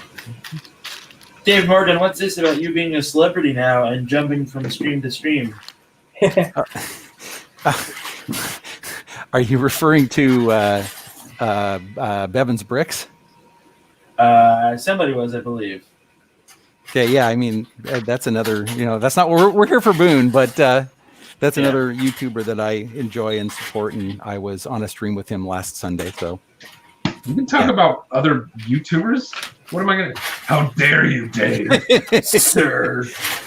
He's somebody that I met a couple of years ago when I first started doing MOCs, and I had built this pretty large hotel, and I was super happy with how it came out. And then I sent it to him, and he says, "I like everything about it except the windows." It's like, but that's the best part. But then he proceeded to email me back with specific things about what he didn't like about it and what he would do to fix it. And I learned a ton from him, and so I really support him a lot now. Yeah, Daryl's good people too. Yeah, he's just very. You and he, Boone, are the only 2 people that I really regularly follow on YouTube because I don't have a whole lot of time. You guys are just both down to earth, super nice, real people. Awesome. Thanks a lot, Dave. Yep. Okay. Thanks, Dave. I am moving on to bag 6. Are you in bag 6, Brett? Yeah. I'm on page 82, so did I? Sweet. I don't know how I passed Boone. Well, I had that whole rigmarole with the camera that I was messing with for a while. I felt like I lost a lot of time there. All right, I'm going to start building like it's a competition. But it's not. Then you'll make me all nervous again. No. You don't have to build like it's a competition. Just you do. Because if I build like it's a competition, then you might not win. Ooh. You're on to me, Dave. Those are some shades. See, I know how you think. Shades think. thrown. All right, so we got a couple of questions in the chat directed at several people. What is your guys' favorite Lego part? Favorite Lego part? Oh, wow. Lego part. I really like the 2x6 plate. I feel like it's good for so many things. It's not so big that bigger pieces can only be used as bigger pieces. It's not so small that it can only be used as like a detail piece. So it can be, I don't know. I find it useful in many circumstances. But that's not my answer. Someone else go. I like jumper plates just because you can do so much cool things with them. I like the 2x4 brick. Oh. Yep. That's always a good answer. That's like a sweet answer, Brett. It is. What about you, Jeff? I'm a fan of the minifigure part that lets you add on to like a minifigure's back. So like the little thing that you would put through the neck, and then you got the 2 studs on the back, and you can build from there on it. Like that's my favorite part. Yeah. All right, so Boone, what's your real answer? Oh, do I have something? I really like mixel joints. I really like the 2x6s. The 2x6 can be my real answer. 2x6 is your real answer? Alrighty. Hey So- guys, real quick, where did you find the green 1x1 wedges? The cheese slope. It's in the bottom of the cheese bag slope. that has all the red and gold in it. You'd think it would never be in there, but that's where it is.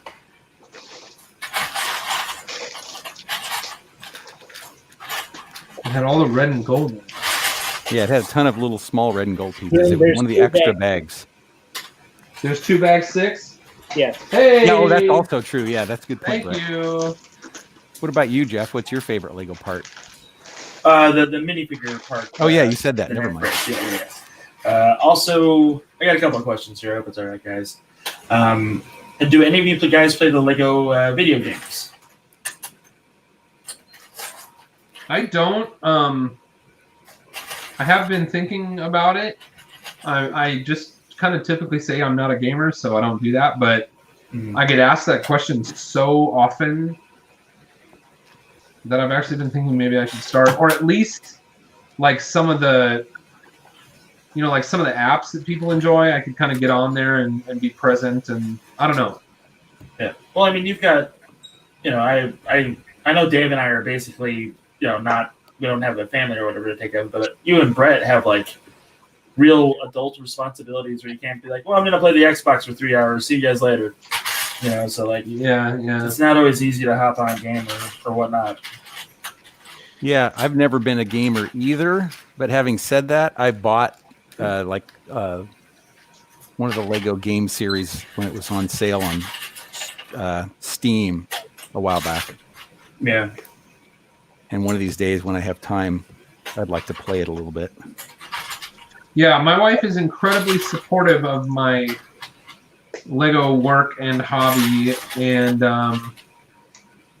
and she is simultaneously always appreciative that there are other things that don't just consume all of my time. So, gaming is one of those. But Yeah.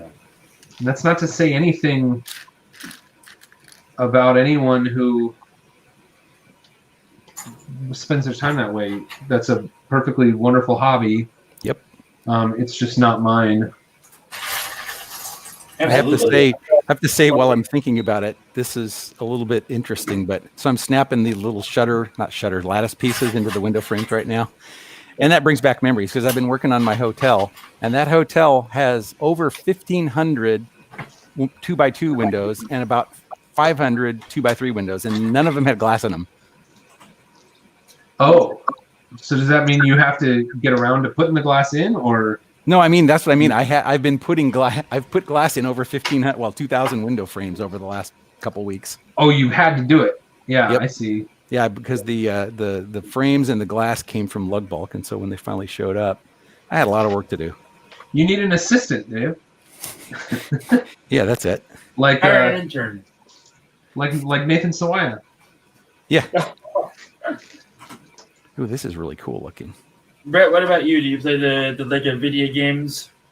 So I used to play a lot more when my kids were younger, like when they didn't need much from me. But I have played a lot of them. I played the Batman ones and Lord of the Rings. I feel like there were another superhero one. I still have them, and my son plays with them. So I like watching him, and I've played a few levels with him. It's fun because you can jump in and out while the game is still going. Mm-hmm. So when he's on the Xbox, I can play for like 15 minutes, and then if I need to go do something and come back, then he can keep playing without having a dead player just standing in the corner of the room. Yeah. Do either of your other kids like to play the games, or just your son? So my daughter now likes to play Minecraft on the iPad with my son, and they figured out how they can both be in the same world at the same time. So now they're like playing together. That's cool. That part's fun. Yesterday, I showed them how they can make one of the iPads like stream to the TV, so like we can watch them play on the big TV Nice. at the same time. Wow. I'm really digging all this gold. Yeah, same here. So let me talk to you about this. I'm still putting plans together for a big pirate build that I'm going to do in my studio. I've been talking about it. I almost feel like I've been talking about it too long now. I either need to stop talking about it or just start doing it. But maybe I can still talk about it. But I really think of like more recent gold colors as being, you know, a color like in this ship that really belongs in the Lego pirate sort of color scheme. But these colors didn't exist in classic pirates. And this is cool how they did this. Oh, cool. Oh, does that mean I'm going to build another one exactly opposite to that? Which part are you talking about the window pieces that hinge out? Yeah. Yeah, those are very cool. And yes, you are going to build another one, but first you're going to build the center section. Yeah, okay.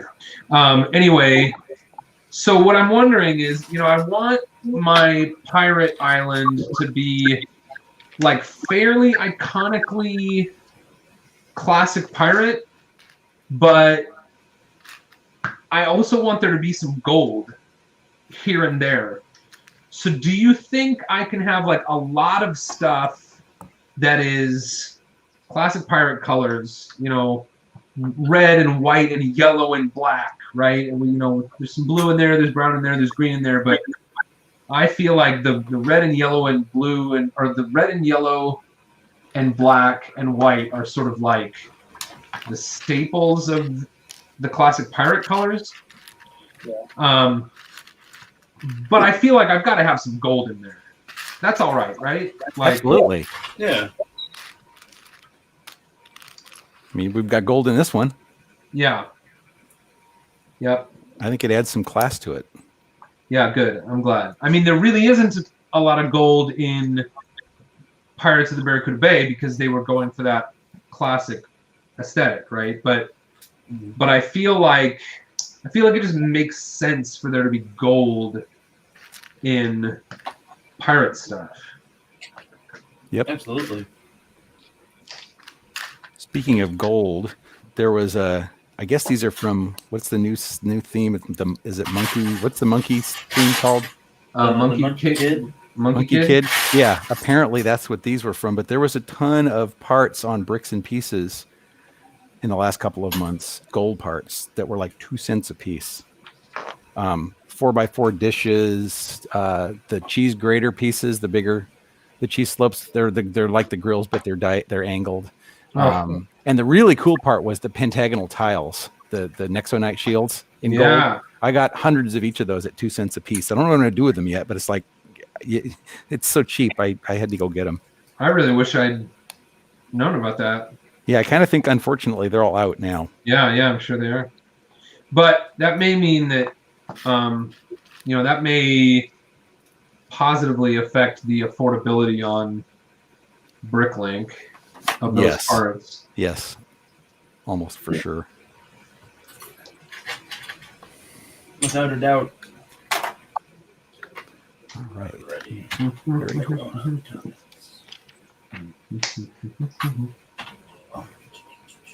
I'm getting hungry. We need to finish this soon. Whoa. I'm not the first person to mention food. Nope. I'm very food driven. I'm going to see if I can adjust this. So Boone, I know you've answered this 1,000 times, so I'm just going to exclude you from this questionnaire. Okay. What does Brett and Dave think about the new Super Mario Lego sets that have come out? They don't particularly have any appeal to me because, again, I was not a gamer. Even if I was, they would have been. I was way before that was a thing. I think they're an amazingly cool design, but they don't have a connection for me. Yeah. It's not quite my favorite thing. I may not be the guy that they dreamed of when they designed it. I feel like it's a great toy, and to me it feels like it's Mario and Lego. Like it's two things molded into one, but it doesn't feel quite like a Lego set to me. I would prefer the more classic Mario minifig and castle and with the display piece versus a play set. So that's what I would prefer. What about you, Jeff? For me, it's a lot like your friend that buys a hamster and is super excited about the hamster, and then he buys the hamster cage, and he sets up the hamster cage, and he puts the hamster in, and they're like, hey, come check this out, and he's really proud of his hamster, and you stand there and go, okay, it's a hamster in a cage. I'm excited that you're excited, my friend. That's where I'm at. Okay. It's an interesting story. I like it. That's a good analogy. You tell that analogy like it has actually happened to you with a friend and a hamster. Brian and I are buddies, and when that came out, like he was ecstatic. Like maybe you should go get some help. Ecstatic. I don't know, but I was like, okay, man, that's great. And like he kept on talking to me about it, and like when it was all said and done, I was like, cool, man. And like gave him the thumbs up, almost the patented Perry Wang thumbs up. But I was like, that's great. And then it was just a slow burn of a conversation of, Jeff, you don't care about this at all, do you? I care that you care, man, was my response. But then he's a serious gamer, right? Well, it's how he makes his living. Yeah. Yeah. So, that makes more sense. Plus, he really likes Mario. He's always been a big fanboy for Mario, and like I said, it's the hamster thing. Like, that's cool. Like, I remember playing Mario 3 and being, this is the peak of video gaming technology, but that was like in 1990-something. There was something he was talking about. Was it during the AFOL Spotlight? I don't know, but sorry, I don't know more about this, but looked like there was a Mario character that had electronics inside of it. Yep. I want to know more about that because that looked pretty interesting because I'm a techie and I'd love to learn more about that. What is it called? That is the Mario Starter Pack. It is $60 retail. Okay. Yep. And they call him like the Mario Brick, right? Isn't it? Yeah. I don't know much else about it. I have one. I took one apart. I know what he looks like inside. That was the other thing. Yeah, he was talking about how he was so amazed that you took one apart. And so actually I need to go. Where do you have a video on that? It's on Beyond the Brick. Okay. Give me a minute. I'll get the link. Yeah, because I want to go watch that. That's the kind of stuff that actually interests me, even if I don't like the theme so much. It was I remember when that video dropped and like Brian was Brian about it and he was like, you killed my boy, Jeff. Your friend killed my boy. I was like, for one, sure, but I don't know what else to tell you, man. And like it was just I think he struggles with knowing deep down inside that he's the one who killed him. I think that's true. I think that he's finding blame. So in the comments below, I posted the link to the Mario YouTube takedown, and I've also got a really good question here from JKIRL. Is there segregation between your Lego and your family's Lego? So like, this is my Lego, this is your Lego, Billy. Enjoy. There is at my house, mostly I'd say because there's a playroom at my house and a studio at my house, and all of my supply is in the studio and all of my daughter's supply is in the playroom. But what I will say about that is there's pretty tremendous opportunity for like fluctuation both directions. They know that if they need something, they can ask me, and I'm probably going to be able to find it for them, and I'm probably going to give it to them. And I know that if I'm really hurting to find a really specific thing, I'll go in and say, hey, do you girls have this? And they'll either say like, yeah, we recognize that, let's look for it, or no, we don't think we've ever seen that. They usually say, no, sorry, go ask Brett. Yeah, that's there are times, Brett, where I for as often as I ask you if you have parts that I can borrow, there are times when I hold back and I think, I'm just going to give myself another 24 hours to either look for this or maybe, find it. And then sometimes that happens. So sometimes I don't even end up reaching out to you. Do you ever build with your girls? Oh yeah. We don't do a lot of like free building together. We'll do some free building, like, what do you call it? Parallel. We'll do parallel free building where like I'm building what I want to build and they're building what they want to build. But we always build sets together. So when they get new sets, or even when I get new sets, if I get a new set and I'm building it for Boone Builds or for Beyond the Brick, they will help me build those sets. And then they will, and if they get a set as a gift, I'll help them build the set. So we build sets a lot together. A lot of times, well, I shouldn't say a lot of times, but sometimes, like if I do a review set, the set will end up being their set when it's over. Like Diagon Alley, my 9-year-old is really into Harry Potter, and she built about half of Diagon Alley, and my 5-year-old built all the minifigures, and they were just way more excited about it than I was. I thought it was a beautiful set. I thought it was great, and the minifigures are awesome, and there's some really lovely like window treatment techniques and stuff in there, but they were far more excited about the set than I was, so I let them put it in their room when they're done. Yeah, I think you mentioned that on the review, and you also did say you literally used the phrase, like a master class on window techniques, window treatments, and that is absolutely true. When I built that set, I was just blown away with how many cool techniques there are in there. Yeah, I'm glad you thought that because I don't do a lot of architecture, so I'm glad that to someone like you that sentiment resonated true. It helps me gauge my opinion against reality, I guess. Yeah, because there's some stuff in there that I want to use on future builds. Cool. So Dave, I actually have some questions for everybody.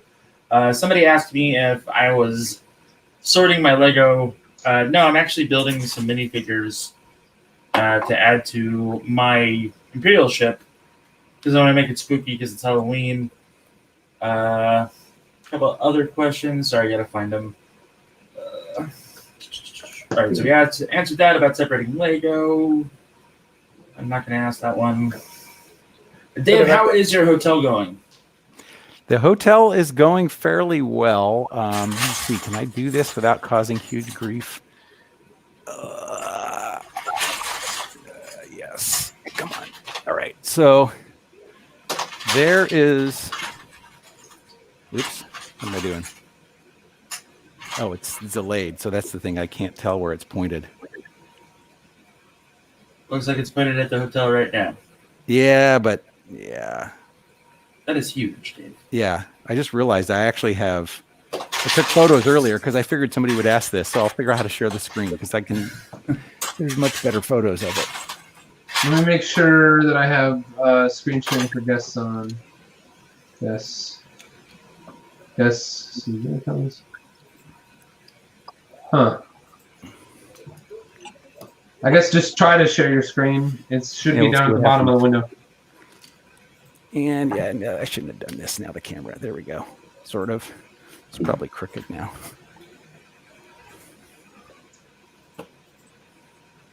I think that's fine.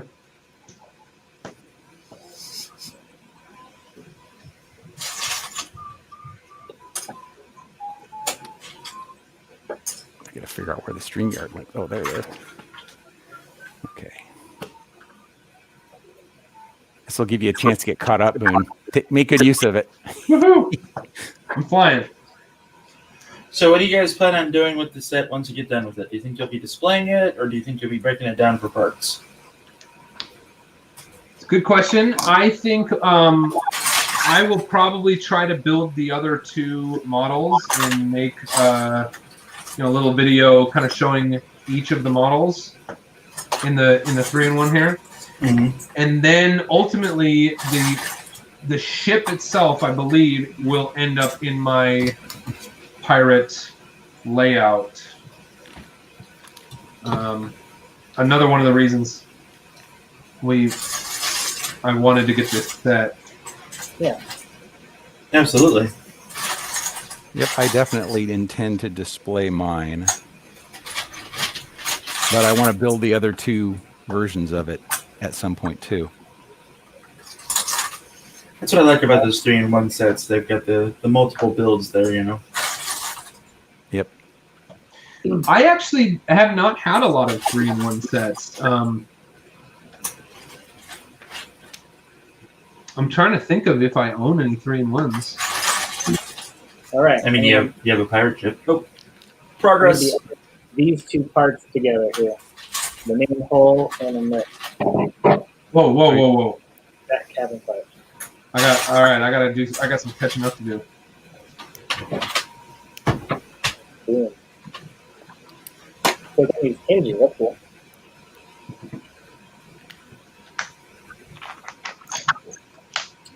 Backing up to an earlier question about separate pieces or parts for kids. My son has his own table, and my daughter has her own kind of 2 drawers of her stuff. Oh man, I totally skipped over your breath there. I'm sorry. Okay, so I would say most things are separate. The things the kids cannot touch are like those things that are usually up on shelves or in cabinets, so it's not a problem. And then if the kids want to rebuild that side of their own brick, then they just have to ask me for some stuff. Some things are pre-sorted for a reason or whatnot, but my son builds every day, so he's really doing something. Cool. Awesome. Yeah, my girls build every single day. And what they have, it is quite separate, and I described a little bit about how parts can go back and forth between their stuff and my stuff. But what they have is, I think, probably a bit more than what the average kid has. I don't know. Maybe it's hard for me to say whether that's completely accurate or not. But they always kind of talk about how every now and then they'll stop and go like, "Oh my gosh, can you believe how lucky we are that Dad does what he does, and we have so many Lego?" And I don't know.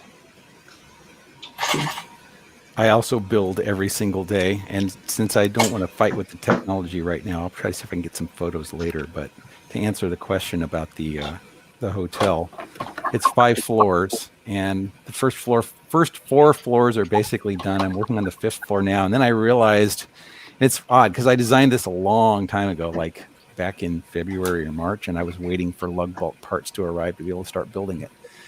Unfortunately, I realized that I was short on 2x4s, even though I knew it because I had made a wanted list in Bricklink. I just wasn't paying attention. So I ran out of 2x4 tan bricks. So I've got to place an order today after the stream to be able to finish it up. I need like 100 more.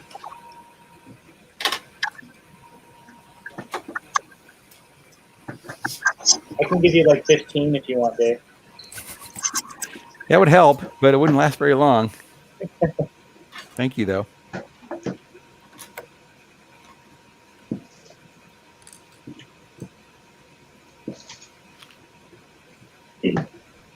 So what are some? So Dave, we know your big projects because it's right behind you. But what are some big projects that y'all are working on that you haven't really talked about yet, if any? I don't have any big projects. Oh, actually, I take that back.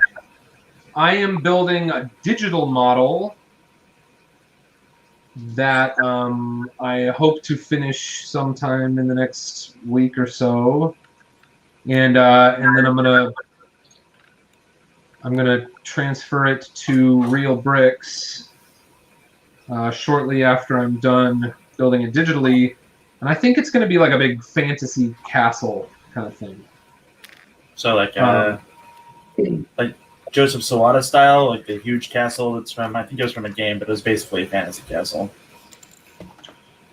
I don't know. I'm not familiar with the Joseph Sawada. Sorry. Oh, no worries. No, I just mean the particular one that you're talking about. Okay. I've got maybe a Lego not a Jurassic Park, not a Lego, a Jurassic Park ranger station.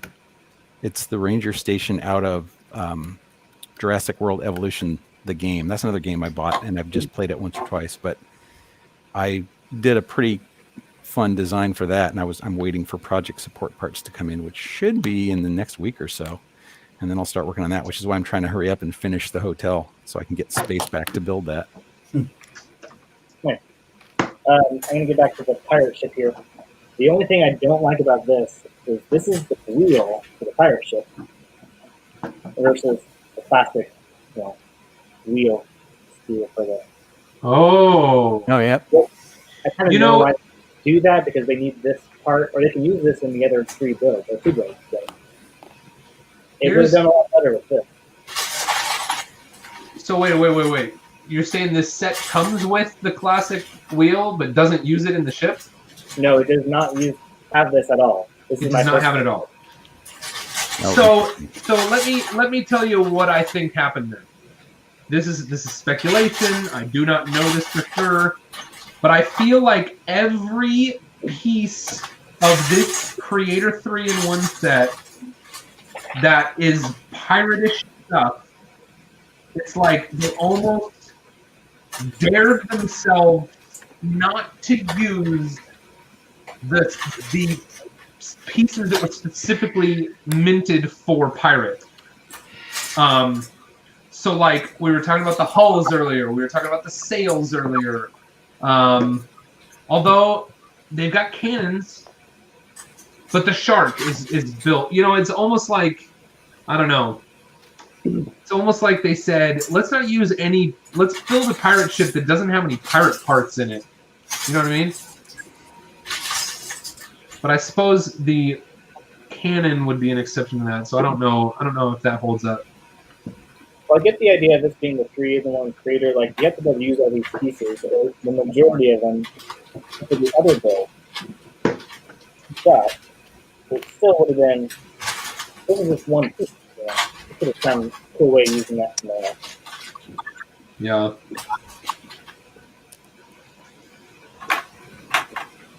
I mean, a look at this pirate ship will have a lot more studs and angles versus a road feature of a whole piece that is one or two. Yeah, that's true. So I like the style of it. Other than that, I'm probably going to replace it. Did you say you're probably going to replace it? Yeah. I'm going to put the other steering wheel on later. Well, not steering wheel, but you know what I mean. Helm? Yeah, that. Yep. The wheelie part that does the spinny bit. Yeah, something like that. The turn thing. Yeah. Yeah, that's it. I think it's pretty cool that this, like the Black Seas Barracuda and I think some other pirate ships, the very back of the cabin opens, and this one is like each side of the cabin opens. I think that's kind of cool. That is neat.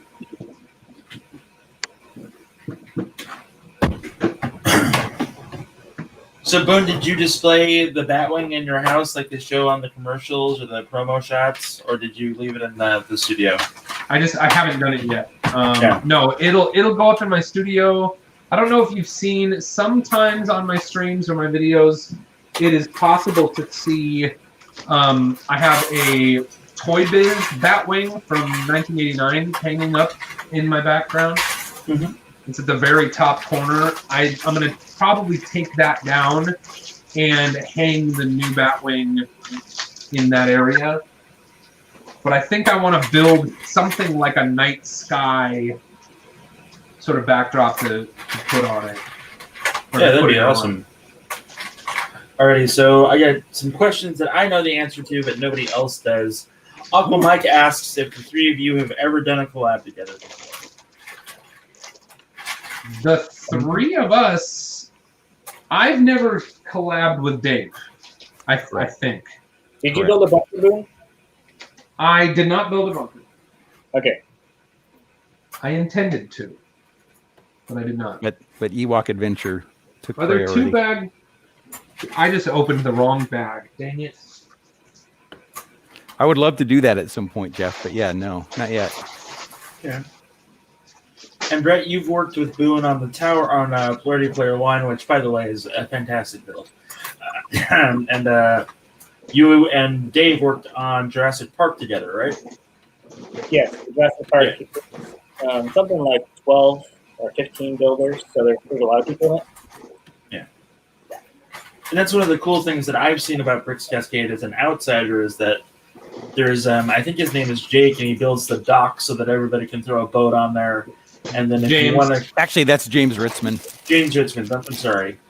And, you know, you've also got the Jurassic Park build where it's not just 3 or 4 dudes. It's like, well, let's get all of our friends involved or get all of our group involved. And then you've got the 7-table crazy Jurassic Park build. And that's awesome. That's always fun to see. Yeah. Yeah, and it just keeps getting bigger. It's only been going for a couple of years, and it just keeps getting bigger. And I have a 1x10 tan plate that I didn't use. That's not good. Where was that supposed to go? In the, like, kind of in the front of the bow, probably, or I'm actually not seeing it in the instructions. I'm going back through 1x10 tan plate. yeah. There's let's see, 1, 2, 3. Which bag was it? It was in bag 6. Oh, I see where it goes. Okay, good. Yeah, and it's So fortunately easy to get to. Aces. Alrighty, so Yeah. Boone, what's your favorite set from the original theme for Pirates? Favorite set from the original theme for Pirates? Yar. Black Seas Barracuda. Yep. That's easy. That's an easy one. That is an easy one. Dave, are you done with bag 7? Yeah. Well, sheesh, I'm just jumping out. No, sorry. 7. I just started 7. Oh, okay, good. Me too. All right. So you caught up. Brett's going to win. Oh, no. I'm dropping. Oh, I didn't know we were racing. I am ahead of you, but I could go faster. Yeah, I was going to say, I'm not racing. You guys can leave me in the dust if you want. Hold on.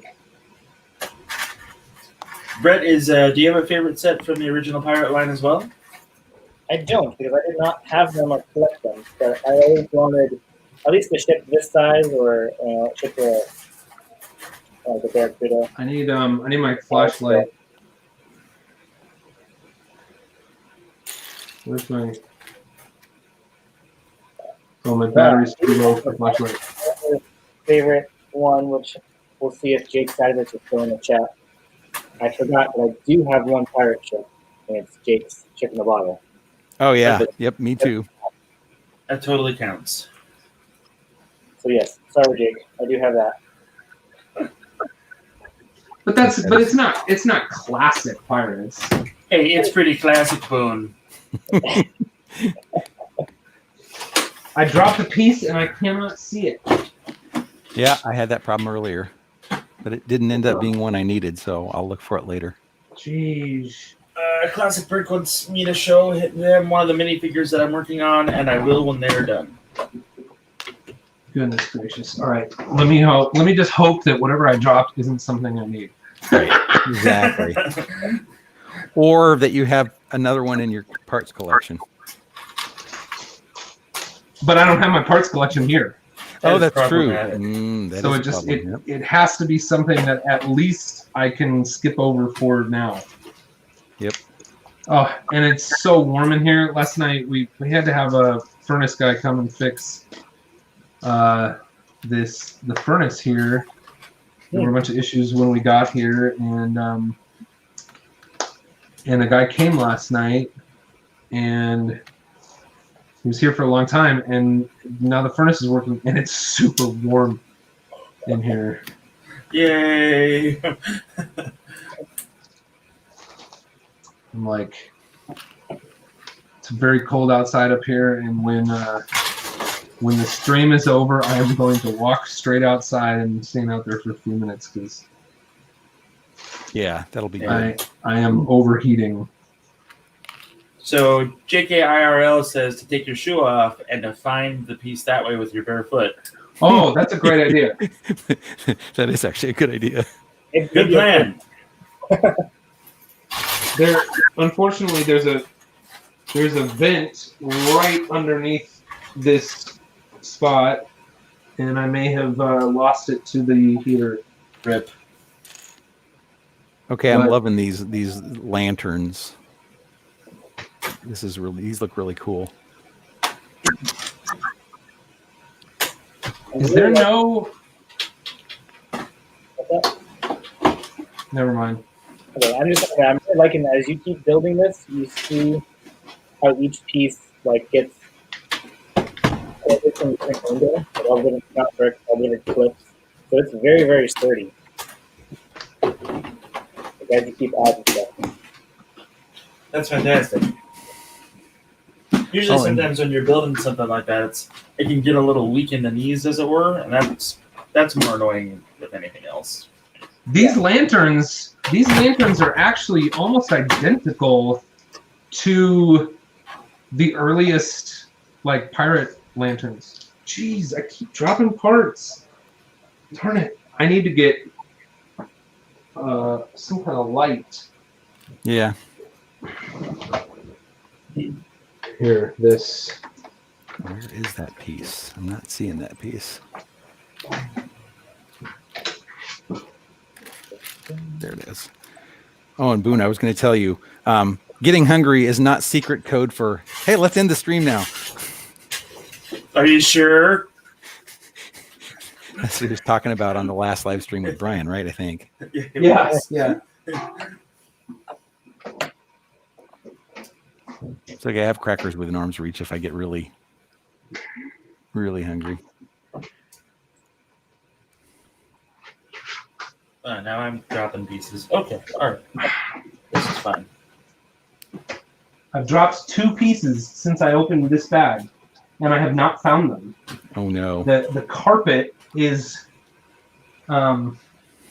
spectacular. I saw it. Really. Let me show you the carpet.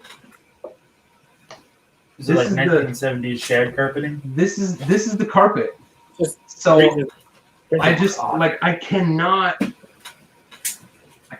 see parts down here. Yep. This is the stream, everyone.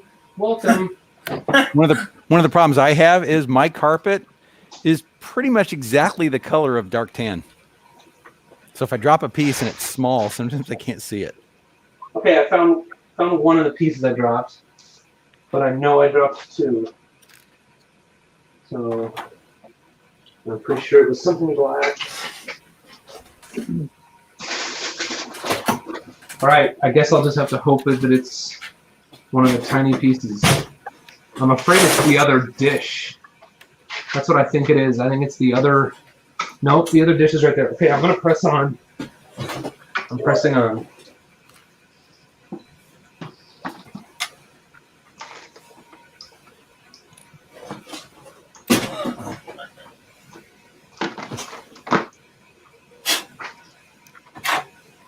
Really? What? Oh, just pulling a Boone. What? Dropping more stuff? Yeah, dropping more stuff. Or is that a moto? That's a moto. That's a moto? All right. No, pulling a moto is picking up a giant mock and breaking it. Ooh. I think pulling a Boone is just dropping a piece while you're building. Well, I have an update on Magic School Bus. Yes. 2975. Oh. All right. 2975. Where was it when we started? 2969. Okay.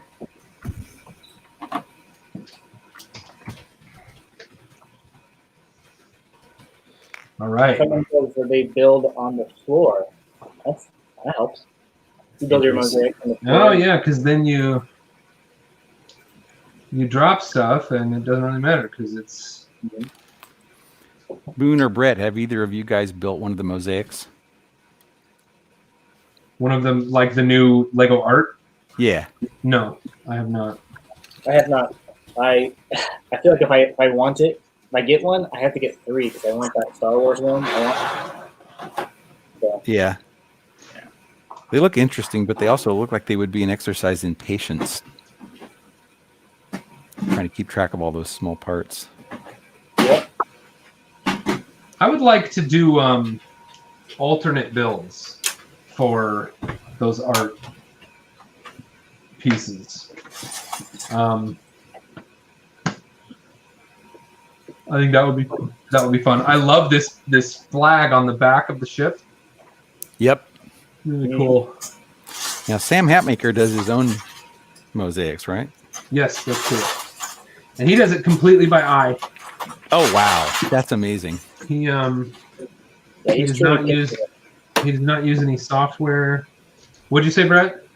He's like he's painting it. It's really Yeah. cool.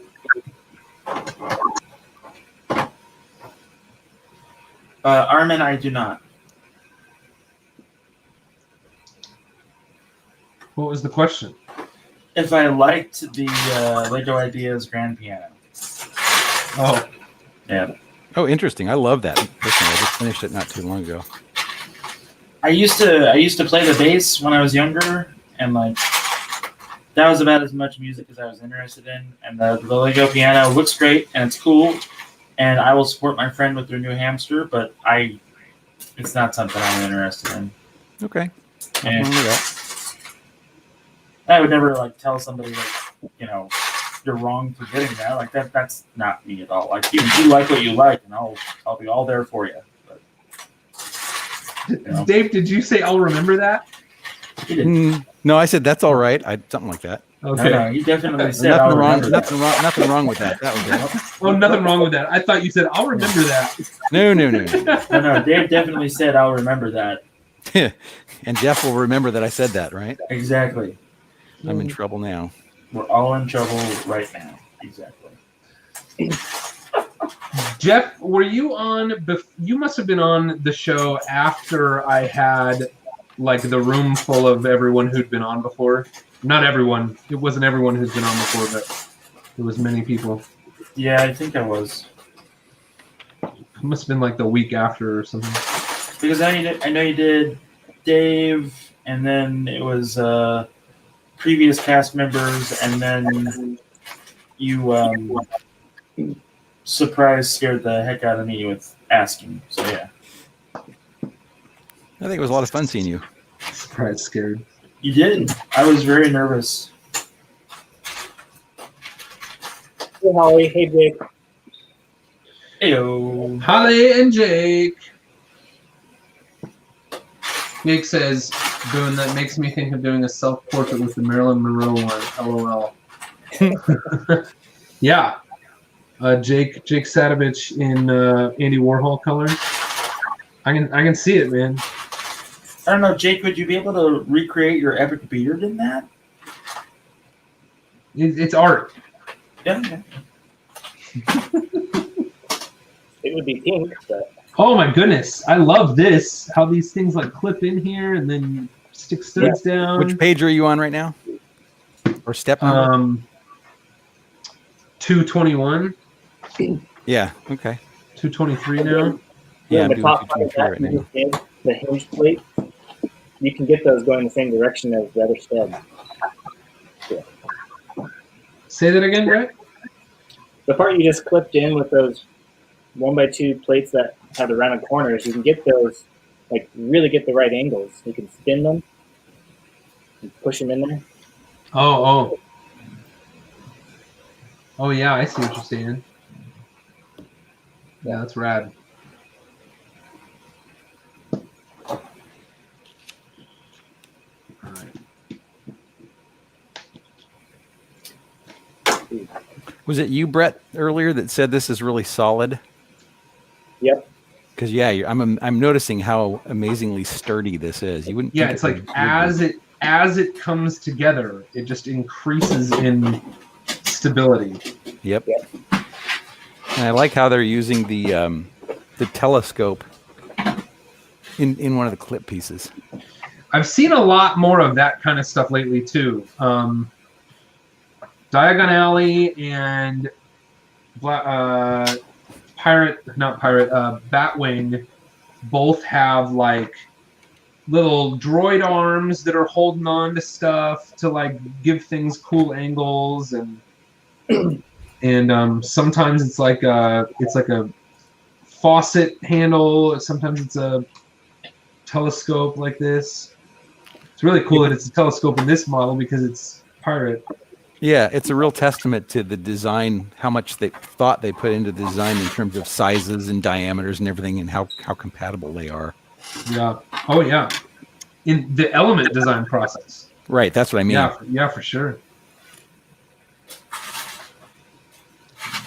And then you look at what some of these designers do, especially in the Diagon Alley set. It's like, how the heck did they even think of that? Like the way they did the windows on, not Wizards Weasley's Wizard Weezes, but the first one. What was the first one? It was the kind of the black and dark, or dark gray and dark blue color scheme. Yeah, Ollivanders. Yeah, the windows on all those were just amazing, and how they got them all to line up on top of each other. It's crazy. I don't even know how to explain it, but. You guys ready for some fun pirate facts? Sure. All right, give me. Are we ever? All right, I'll be right back. Let me go grab the guy. Okay. Okay. He's hanging off in the wings. Does that mean he's got to leave and come back? Let's see. I missed something. Oh, I've been missing stuff.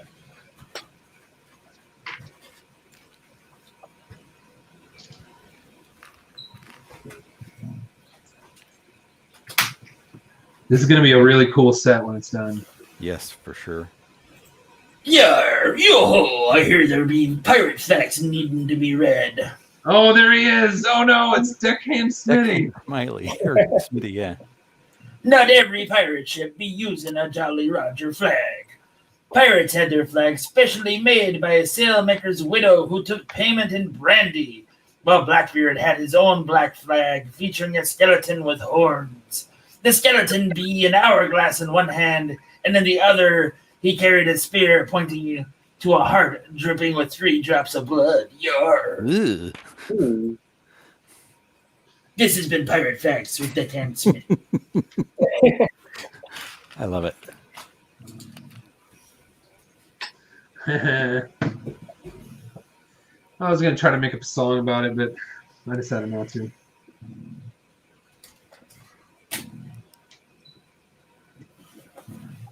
That is one of your strengths, making up songs on the fly. Yeah, thanks. I appreciate it. Yep. I've always admired that. It was not something I ever did before Lego Masters. Like I just never had reason to make up songs. I wrote songs. I've written songs in the past. It usually takes a long time to write a song that seems like it's worth anything. But on Lego Masters, that shtick of the, hey, Boone, sing us a song, but it can't be a song that anyone knows. I can verify that Boone is always singing. Oh, yeah, I'm always singing Lego stuff. So do you have a studio at home, Boone? Not a Lego studio, but an audio studio where you record your songs? It's just the same place. It is. Okay. So this I've got a microphone and a mic stand, and I'm not using it for this stream, but I often do use it for other streams. And I just stand at that same place and record stuff when I want to record audio. But I do a bit extra to kind of get the levels adjusted just right and all that. What do you use for recording and editing? Software-wise? It kind of depends. I really like Pro Tools, but that can often be overkill if I'm doing something brief. Yeah. If I'm doing something where like I'm sequencing all the background music and I'm doing like multiple vocal parts, I will use Pro Tools. Cool. All right. But I also have Adobe Audition because I subscribe to Adobe Creative Cloud because that's what I use to edit all my videos, Adobe Premiere. And I use Photoshop for all of my image manipulation. And that comes bundled. Adobe Audition comes in that suite. Gotcha. So I will use Adobe Audition if I just want to throw something together quickly. It sounds like you have a lot of experience with the Adobe suite then. Yeah, I've been using Adobe Premiere to edit video since 2001. So other things have come along, and I've tried other things, and I just keep coming back to Adobe. Yeah, I haven't done any video editing in a long time, but that's one of my degree is actually in TV production, and I did a bunch of video before, and I was using Premiere back in like 1995. Yeah, that's wild. Back then, it was horrible in terms of having to wait for things to render. It took so long. Yeah. Yeah, I mean, even in 2001, when I started, it still took a long time for things to render. But around that time, I want to say between like 2002 and 2005, there sort of became this thing where you didn't have to render most of your timeline to export back to tape, which is what I was doing at that time because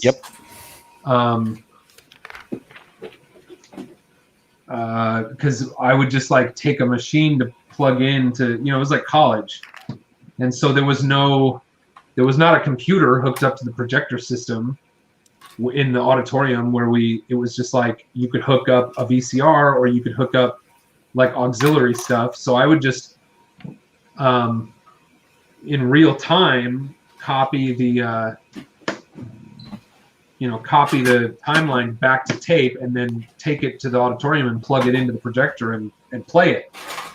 But at that time, if I had wanted to export it to a video file that could play on a computer, it would have taken hours. Yep. Oh yeah, absolutely. For a few minutes of video footage. And at that rate, it would have been like 480 by 620, 720 by 480, but yeah, or 640 by 480, depending on And I was doing longer duration videos, like sometimes half an hour or more, and those took forever. Hours and hours to render. All right, I got to be done with this thing by noon. Is that going to happen? I don't know. I believe in you, Boone. Yeah, I don't know. We'll see. I can't believe it's that time already. No wonder I'm so hungry. In a half hour, it's not gonna. I don't think it's gonna happen. But let's see. Brett, you're good until 1:30, right? I'm good till 1:30. Okay. I don't feel like I can be away from my family that long, but I think I'll be done by at least 12:30.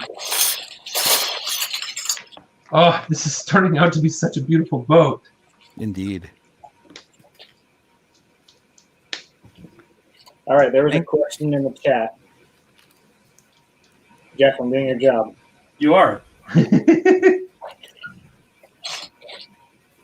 What does everyone do for a living? Oh, I know. I work at a software company. I am, for lack of a better way to describe it, on the IT side of things. I'm actually not like, I don't do the day-to-day IT stuff, but I manage all of the cloud services for the stuff that we host for our customers.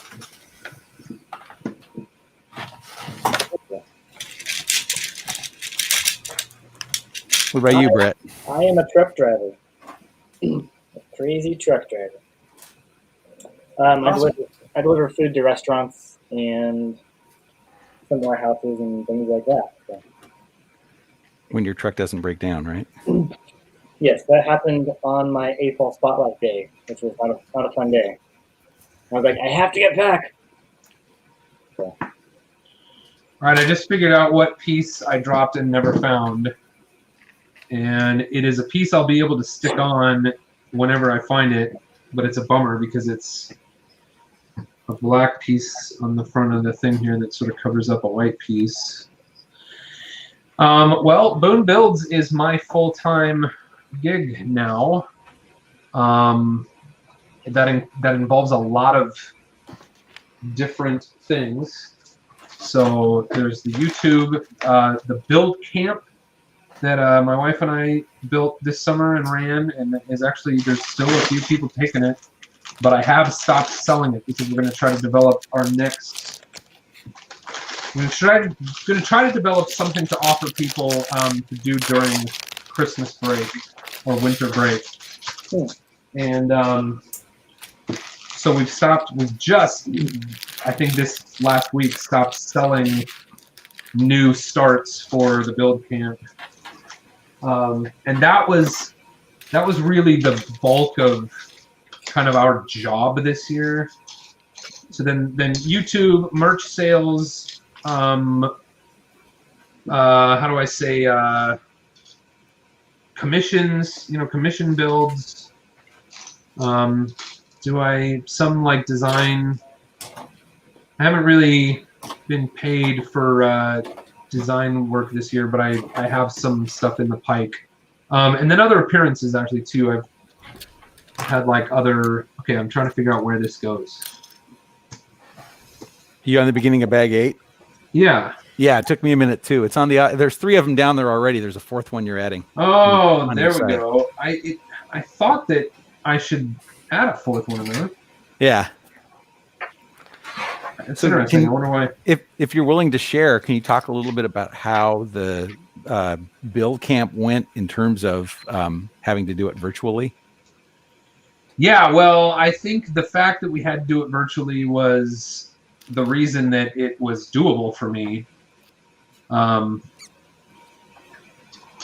on, I'm trying to pay attention to a thing here. I wonder why are 3 of these oriented one way and the 4th is oriented a 4th way? Oh, that's a good question. Sorry. But people really enjoyed it. We did it asynchronously, which means there was no part of the thing where people were like doing it at the same time. It wasn't a Zoom call where like everyone who wants to do it joins the Zoom call at some specific time. It was all like pre-recorded stuff in like a kind of an online course portal. Oh, cool. And so then people could do all of the things whenever they wanted. That's cool. Yeah.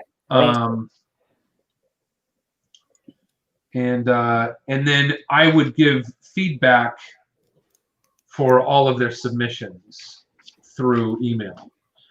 But all of the video content is like me, on screen, singing songs and telling people how to do stuff, or mostly talking about concepts.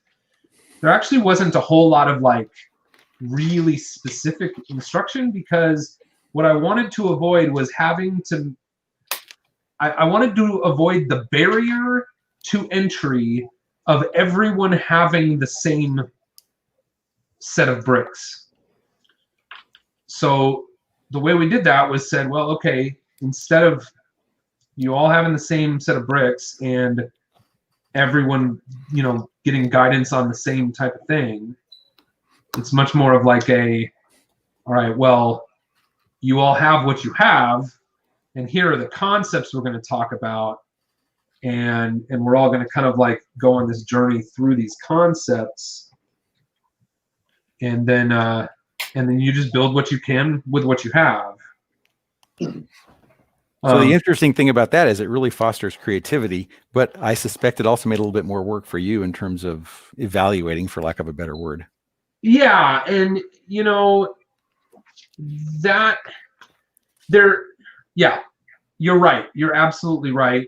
And I guess the answer to that is the feedback was somewhat evaluation, but mostly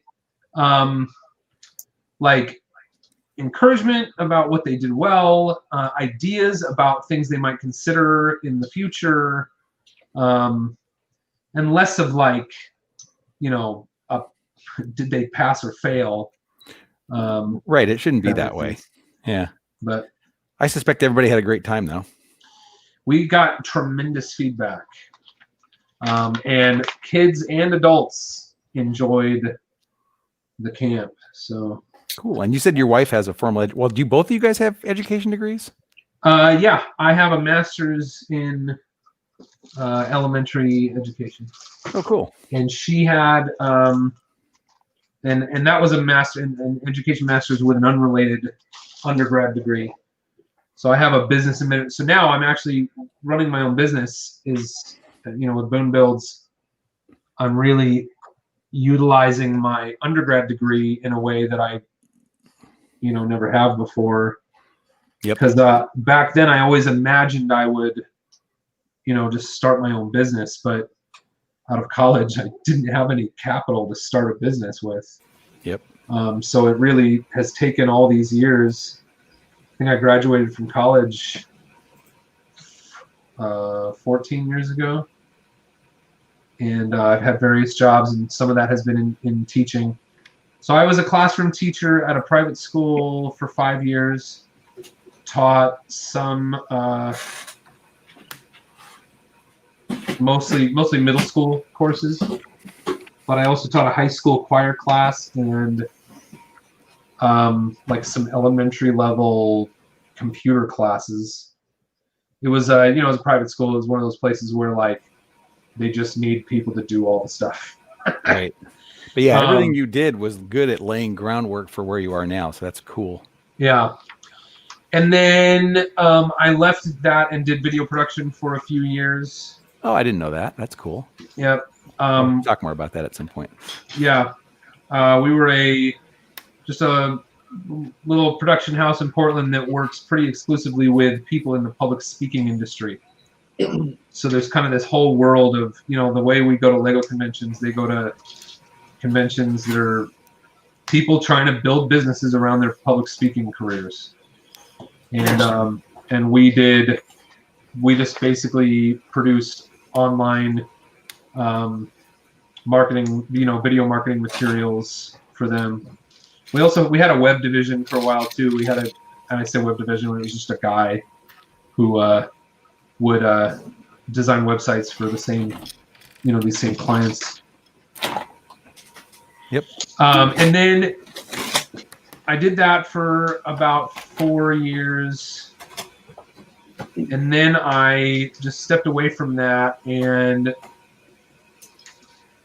I taught part-time. I was a part-time assistant teacher at a preschool, and that was a great gig because my daughter, she's now my 5-year-old, but she was able to go to preschool for a tremendously discounted rate because I was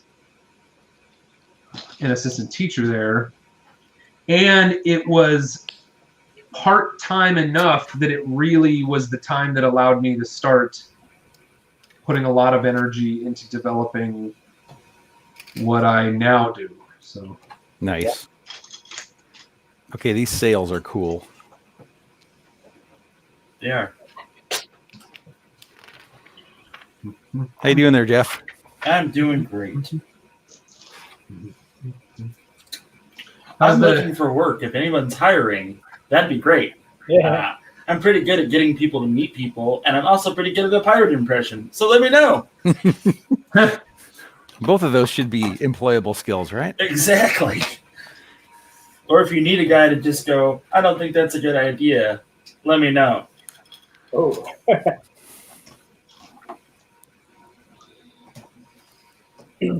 Recently, I've been like getting into production of shows. Actually, a friend of mine or 7 have been dabbling in like podcast things, and I've like needed content or like needed subjects. So I've been like just giving them ideas and forming it together for them for free of charge because apparently I'm an idiot. But that's kind of what I'm doing, and like I've never really thought that would be something I have a strong aptitude for, but it's turning out that I do. So Cool. who knows what the future lies? Where the future lies? A friend of yours or 7?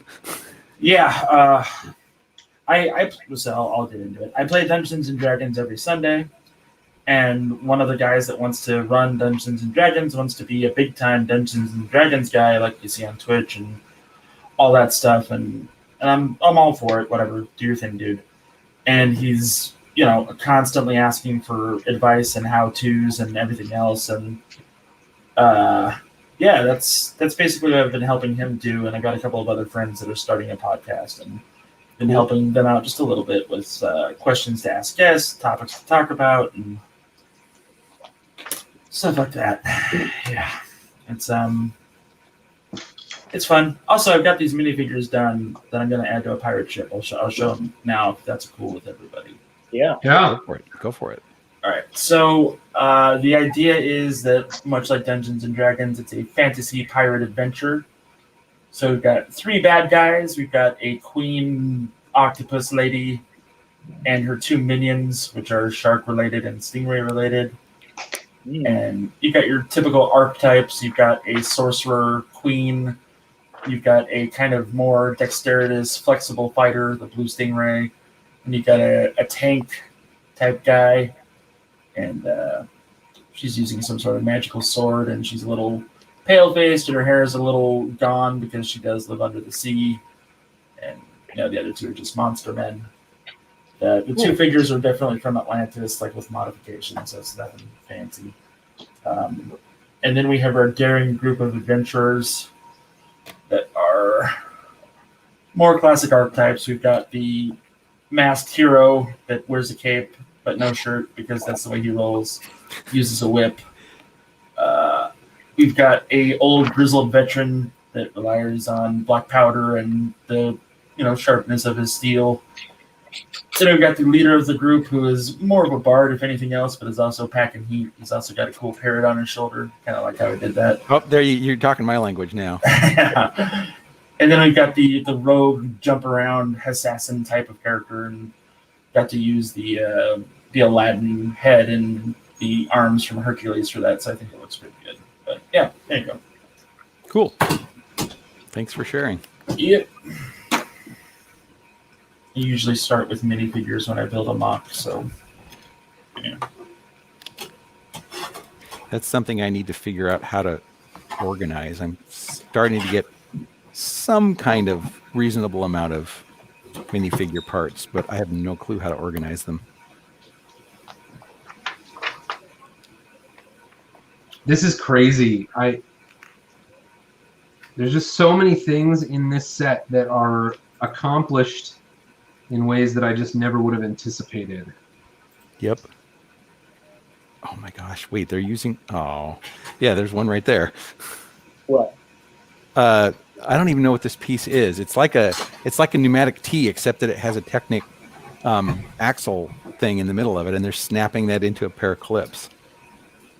Okay, I feel like I ended up with 2 clips that should go somewhere. I had 2 Yeah. extra also. You have 2 extra also? Yeah. Okay, great. Then that must be the 3-in-1 Yeah. situation. And I am now dumping out the last bags. I believe. Me too. We'll finish. Yeah, you guys will be done way before your time that you gave yourselves. You have now surpassed me, Boone. I've done it. I've made a mockery of Dave. No, I'm just kidding. Where Dave was the master and Boone is now the or something. So, I don't know. I was, but once the master, I am now, but now I am the learner. I don't know, something like that. I can't talk. It's the food. I tell you, yeah. Oh.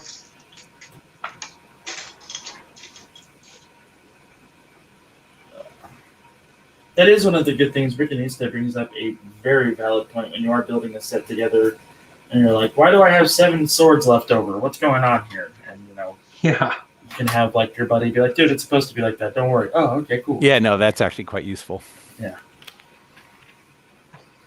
And I need to turn my ship around. I've got it facing this way because I feel like it's more. Well, it's not even really in the shot. Hold on. Oh, there's such a delay. There. Yeah, the delay is confusing. Okay. Oh yeah, now I have 2 clips left over as well. Yep. All right, now I know what you guys are talking about. Good. At least we all have 2 clips left over. Yeah. I'm putting on these the rubber masking string stuff. It really is just the right length. One thing I feel like on the back, the one that attaches to the flag, is it supposed to be sort of like, I just got it to look good. Okay, that's good. I had it sort of tweaked the wrong way on the top, so it looked really weird, and now it looks much better. I had it hinged back too far, and it was pulling the mast. Well, see, that's how I thought it looked the best, but it was definitely pulling on the mast, like you said. So I felt like that had to be wrong, but it looks pretty good the way it is now.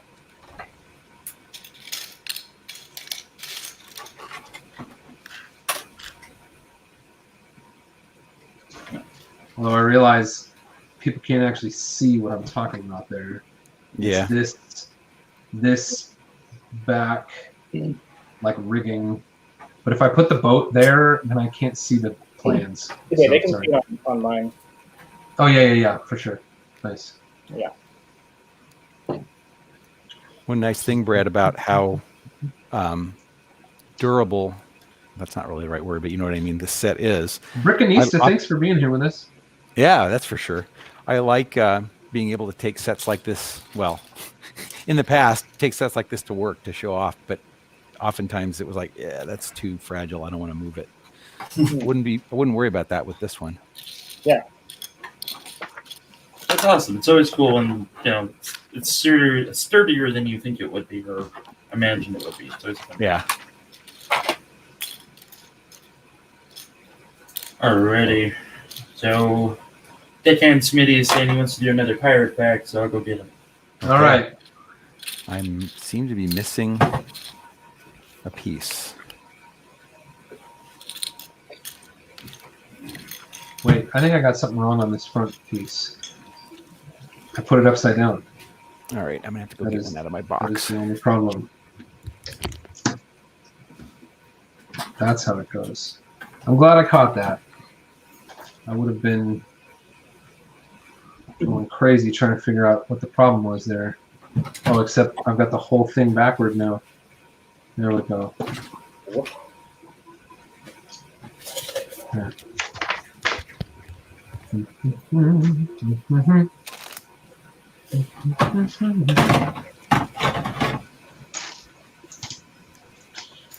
See, like this, the ropes on the side of the masts, they would almost always traditionally be the big single piece ladder rope things.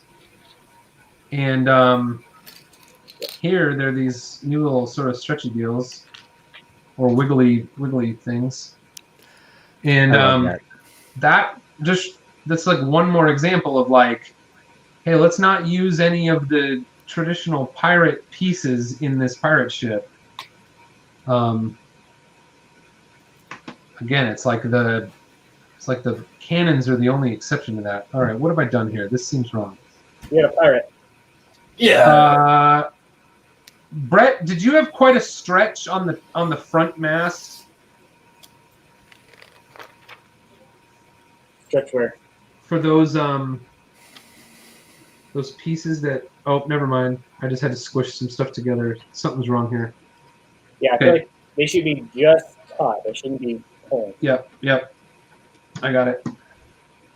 I had I'm missing a piece here. I love your explanation, Boone. The stretchy bits are wiggly things. I love it. Yeah, that'd be accurate. Well, the first time I saw that element, it was in the it was in one of my daughter's Trolls World Tour sets, and I was like, "Ooh, this is a really cool piece." And I like tried to see how far I could stretch it, and then it like totally like gave way and just like lost all of its stretchiness, and then it was like way too long and got super skinny in the middle, and I like totally ruined it. But luckily that set came with one extra. Oh, nice. That's a plus. So don't stretch those. Like, don't stretch those until you can't stretch them anymore, because they'll just suddenly like give way, and then like you've ruined it. The stretch is gone. Pirate fact number 3. There were women pirates too. That's how you got little pirates. Being a pirate wasn't just for men. Famous female pirates include Mary Read, Anne Bonny, Grace O'Malley, Cran Mahone, and I can't read that last one. Pirates don't go to school kids. Grog was the pirate's drink of choice. Grog, a mixture of rum, water, lemon juice, and sugar, was the drink of choice for pirates. Yeah. I didn't realize that grog was actually an official name. I just thought that was a kind of a nickname for whatever they were drinking.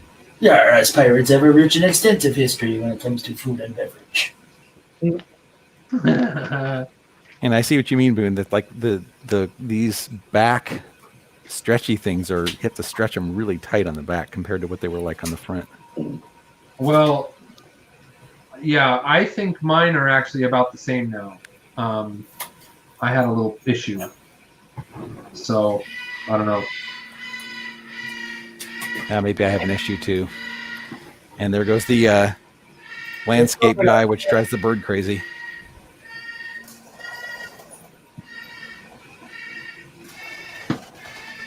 Oh, and there goes the other bird. Hold on, I'll be back in a minute.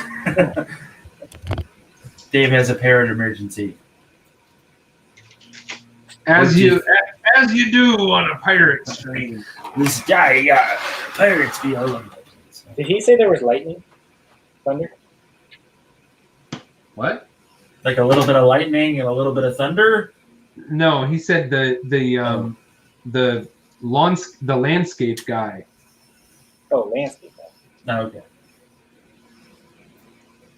Drives. He said the landscape guy drives the parrot crazy. Nice. I can't tell you how pleased I am that we had real parrots on today's pirate build stream.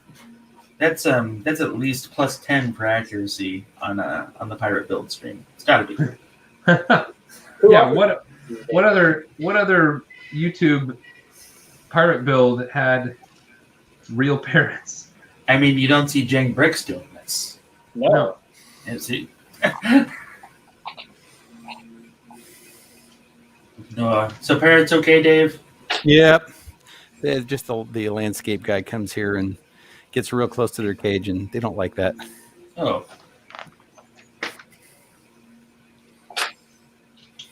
Did you have to take the pirate symbol off the hat, Brett? Yeah, sorry. No. I figured that was going to happen. I saw that and I went, he's going to be real sad when he has to take that off. I was going to build a different version besides the pirate ship. I didn't need it, but I'm glad I did the pirate ship. Yeah. Yeah, I was thinking we kind of made that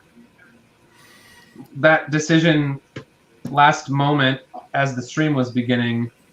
And if we hadn't all built the pirate ship, 2 of us would have finished like way early. Yeah. You know what I mean?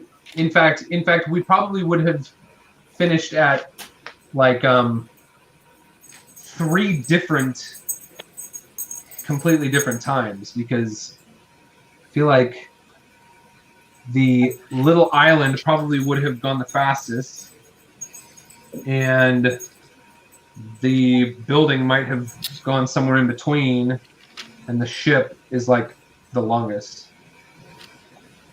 Yeah, that's true. The ship looks like it was the biggest of the 3 for sure. So you said that, Boone, you're going to throw this in on your big pirate build you've got going on. Is that right? Or Yeah. Okay. Yeah, I think it's going to go in there somewhere. Awesome. Yeah, I need to do all I've done so far is like parts acquisition. I really need to do some sketches so that I can start to have an idea about what's going to go where. Because I think I pretty much have in my head all of the things that are going to be in the build. But let's see. Looking for a part, can't think and look. But I haven't done any planning around what's going to go where, and really how much room do I need to make it all work. How many tables? Well, I guess kind of answered that, but I'll ask it anyway. How many tables do you think it'll take to cover this whole thing that you're building?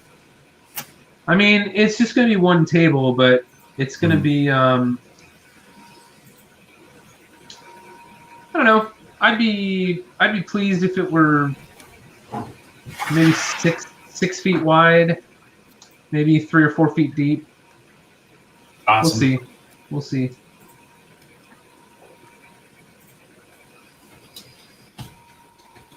But I gotta start getting to work on that, because I feel like I've just been talking about it for too long.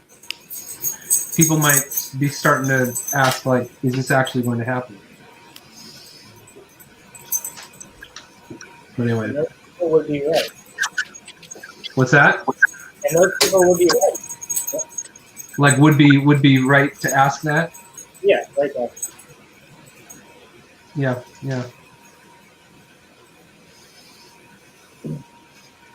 Alrighty. So, Dave, how far along are you on the build? It looks like you guys are all neck and neck, to tell you the I'm on truth. page 182.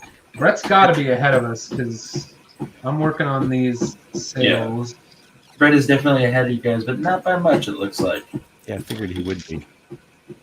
Where's the other piece? What's happening down below? Oh, hello, dogs. The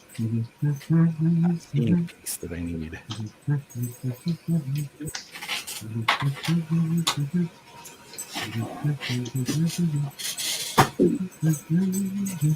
Is that Under the Sea? No, it's what is that song? Oh, Jack be nimble, Jack yeah, quick, Limbo Rock. jump on the limbo stick. Yep. All around the clock. Ah, they did Gotta it. do the Limbo Rock. Where is? Dang it! I'm missing a wedge plate. It seems. Oh, nose. Yeah, not seeing it anywhere. Was that Harry Belafonte, or do you know who Yes. that was? I think so. Yes. I had we were singing his the song that's at the end of Beetlejuice. Shake, shake, shake, Sonora. Mm-hmm. Work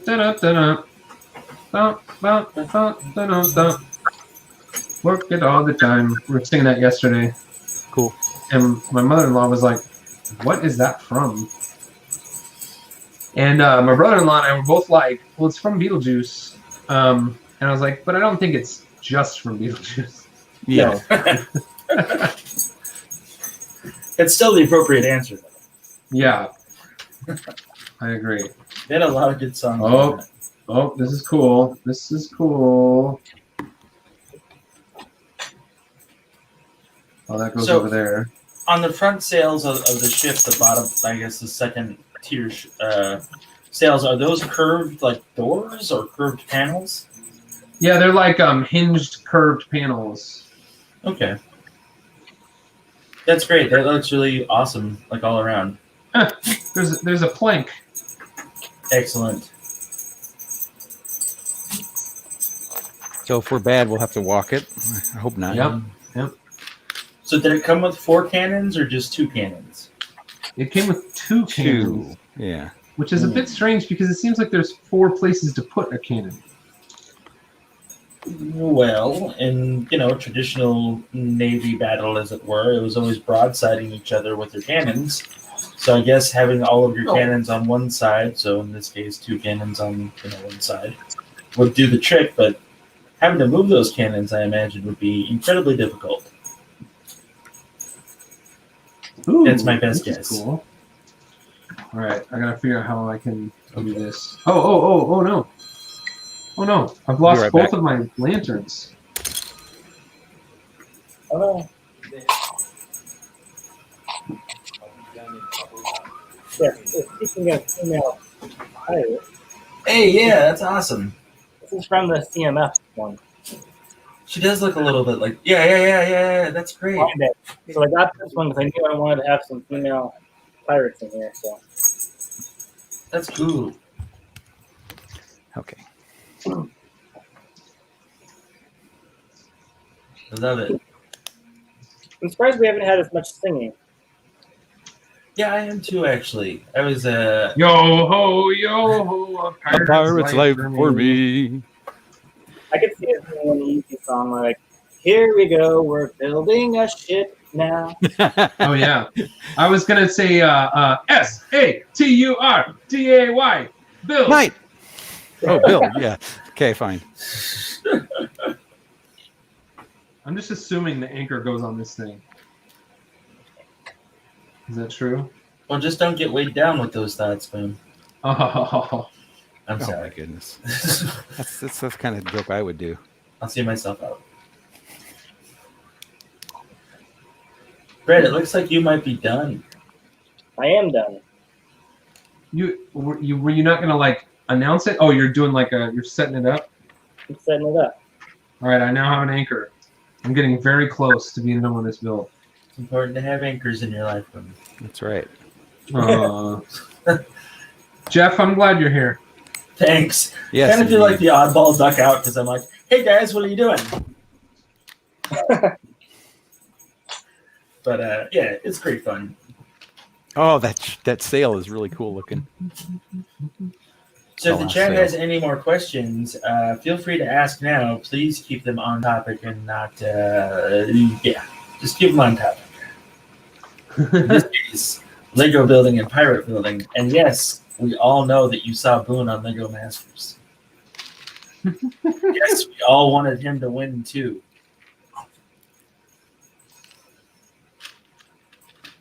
Is that too on the nose? That's fine. Okay. You know, it is interesting. This certainly is built to be displayed from one side. Like, yep. Oh, that's a bummer. Just because there's like anti-studs on the other side. Although the anchor is on the opposite side. Oh, they just weren't too concerned about that. Let's see, 1, 2, 3, and it's 4. Maybe they're like, it is what it is. Oh, this is shenanigans. I have some silly pirate facts that I don't believe. Let's hear Deckhand Smitty. He's going to let me talk for him through me. Okay.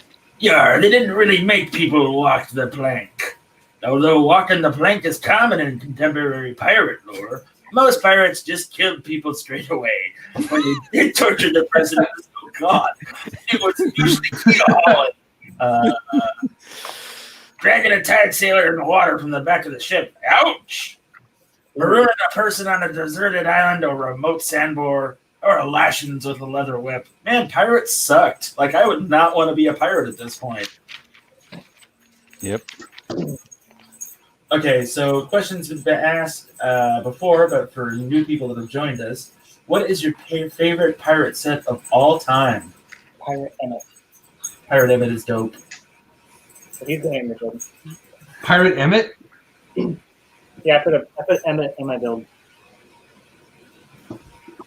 Is Pirate Emmett an official figure? No, I just put a hat on him. For some reason, it is he's one of my favorite minifigs as far as, like, if I see one, I just buy it. Like, I enjoy the character. I like that he's a special, but we're all the special. So I like him. No, that's awesome. I usually always hide one in a mock. This is my favorite version of Emmett, which is Siesta Emmett, because siestas are great. I like him. Hey, Boone. Yes. Sadly, I have to say, the result of that phone call I just got, I actually have to head out. Oh, no. You're so close. Yeah, I know. But this is, Well, thank you. I have a commitment to my brother that I told him it will probably take 2 hours, and we're going on 3, so I got to head out and take care. I'm sorry, Dave. Yeah, no worries. But thank you so much for being with us. I'm putting the figurehead on. Yeah, thanks for having me on. This was a lot of fun. She's pretty rad. Bye, Dave. Thanks, Dave. Yeah, talk to you all later. See you later. Okay. Yeah, Captain Morgan, you be good. Oh my goodness. I think I'm done. Yeah? Is there an extra rope left over? Yes. Seems like that should go to the front of the ship. There it is, everybody. Awesome. Here, I'll close up the... Brett's probably done a lot more work on... Well, Dave was going to say goodbye. We could have just closed out the stream right now. I mean... I've got my sail going the wrong way. Hold on. Do you want to make Brett full screens and then you talk about the ship while Brett holds up the ship? So it could be like virtual ventriloquism? Yeah, well, yeah, we both got it here. So what do you like, Brett? Either way, do you have a favorite part? Did you have a favorite part of the build? Of the build? I was not sure how the sails were going to go with and bring big brick book, but I like them. And I really love this detail of the skull on there. Yeah, I think that I really love kind of the way the cabin at the back of the ship came together. I think it's pretty cool that you can open it from the side. And like gives you a little bit more access. And the top, yeah, you can open the top. I've never seen that side open cabin before on a pirate ship in Lego. I really love the shark.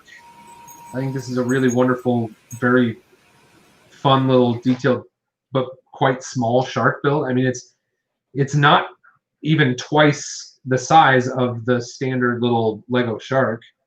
It's only, I'd say it's only 3 or 4 studs longer than that shark. So, yep. But it was fun to build it. It's very pretty. I really like some of the angles, like these pieces that go from the side. Here, I'll show you here. These pieces that go from the side up to the cabin and the front, just how they're slightly angled. I'm just really pleased that that angle works. And I think it's really nice. I love the gold little shutter or great window pieces. Yep. Those are cool. All right. Well, I think we could probably sign off. What do you think, Smitty? Yeah, it'd be a good idea. Hey, thank you all so very much. We really appreciate it. I hope you enjoyed watching us build the Lego Creator 3-in-1 pirate ship. If you're still watching, Rick Brickham, thank you. Brickanista, Willie Ball, Lenite Studios. Thank you all so much for being here. Rob Ketcherside, thanks for being here. John, Wexbricks, you guys are all awesome. Thank you for watching Smoke Up Johnny. Please head on over to Lego Ideas and support my ideas project, the Magic School Bus. And until next time, this has been Boone Build's Saturday morning live stream. Thanks, Brett.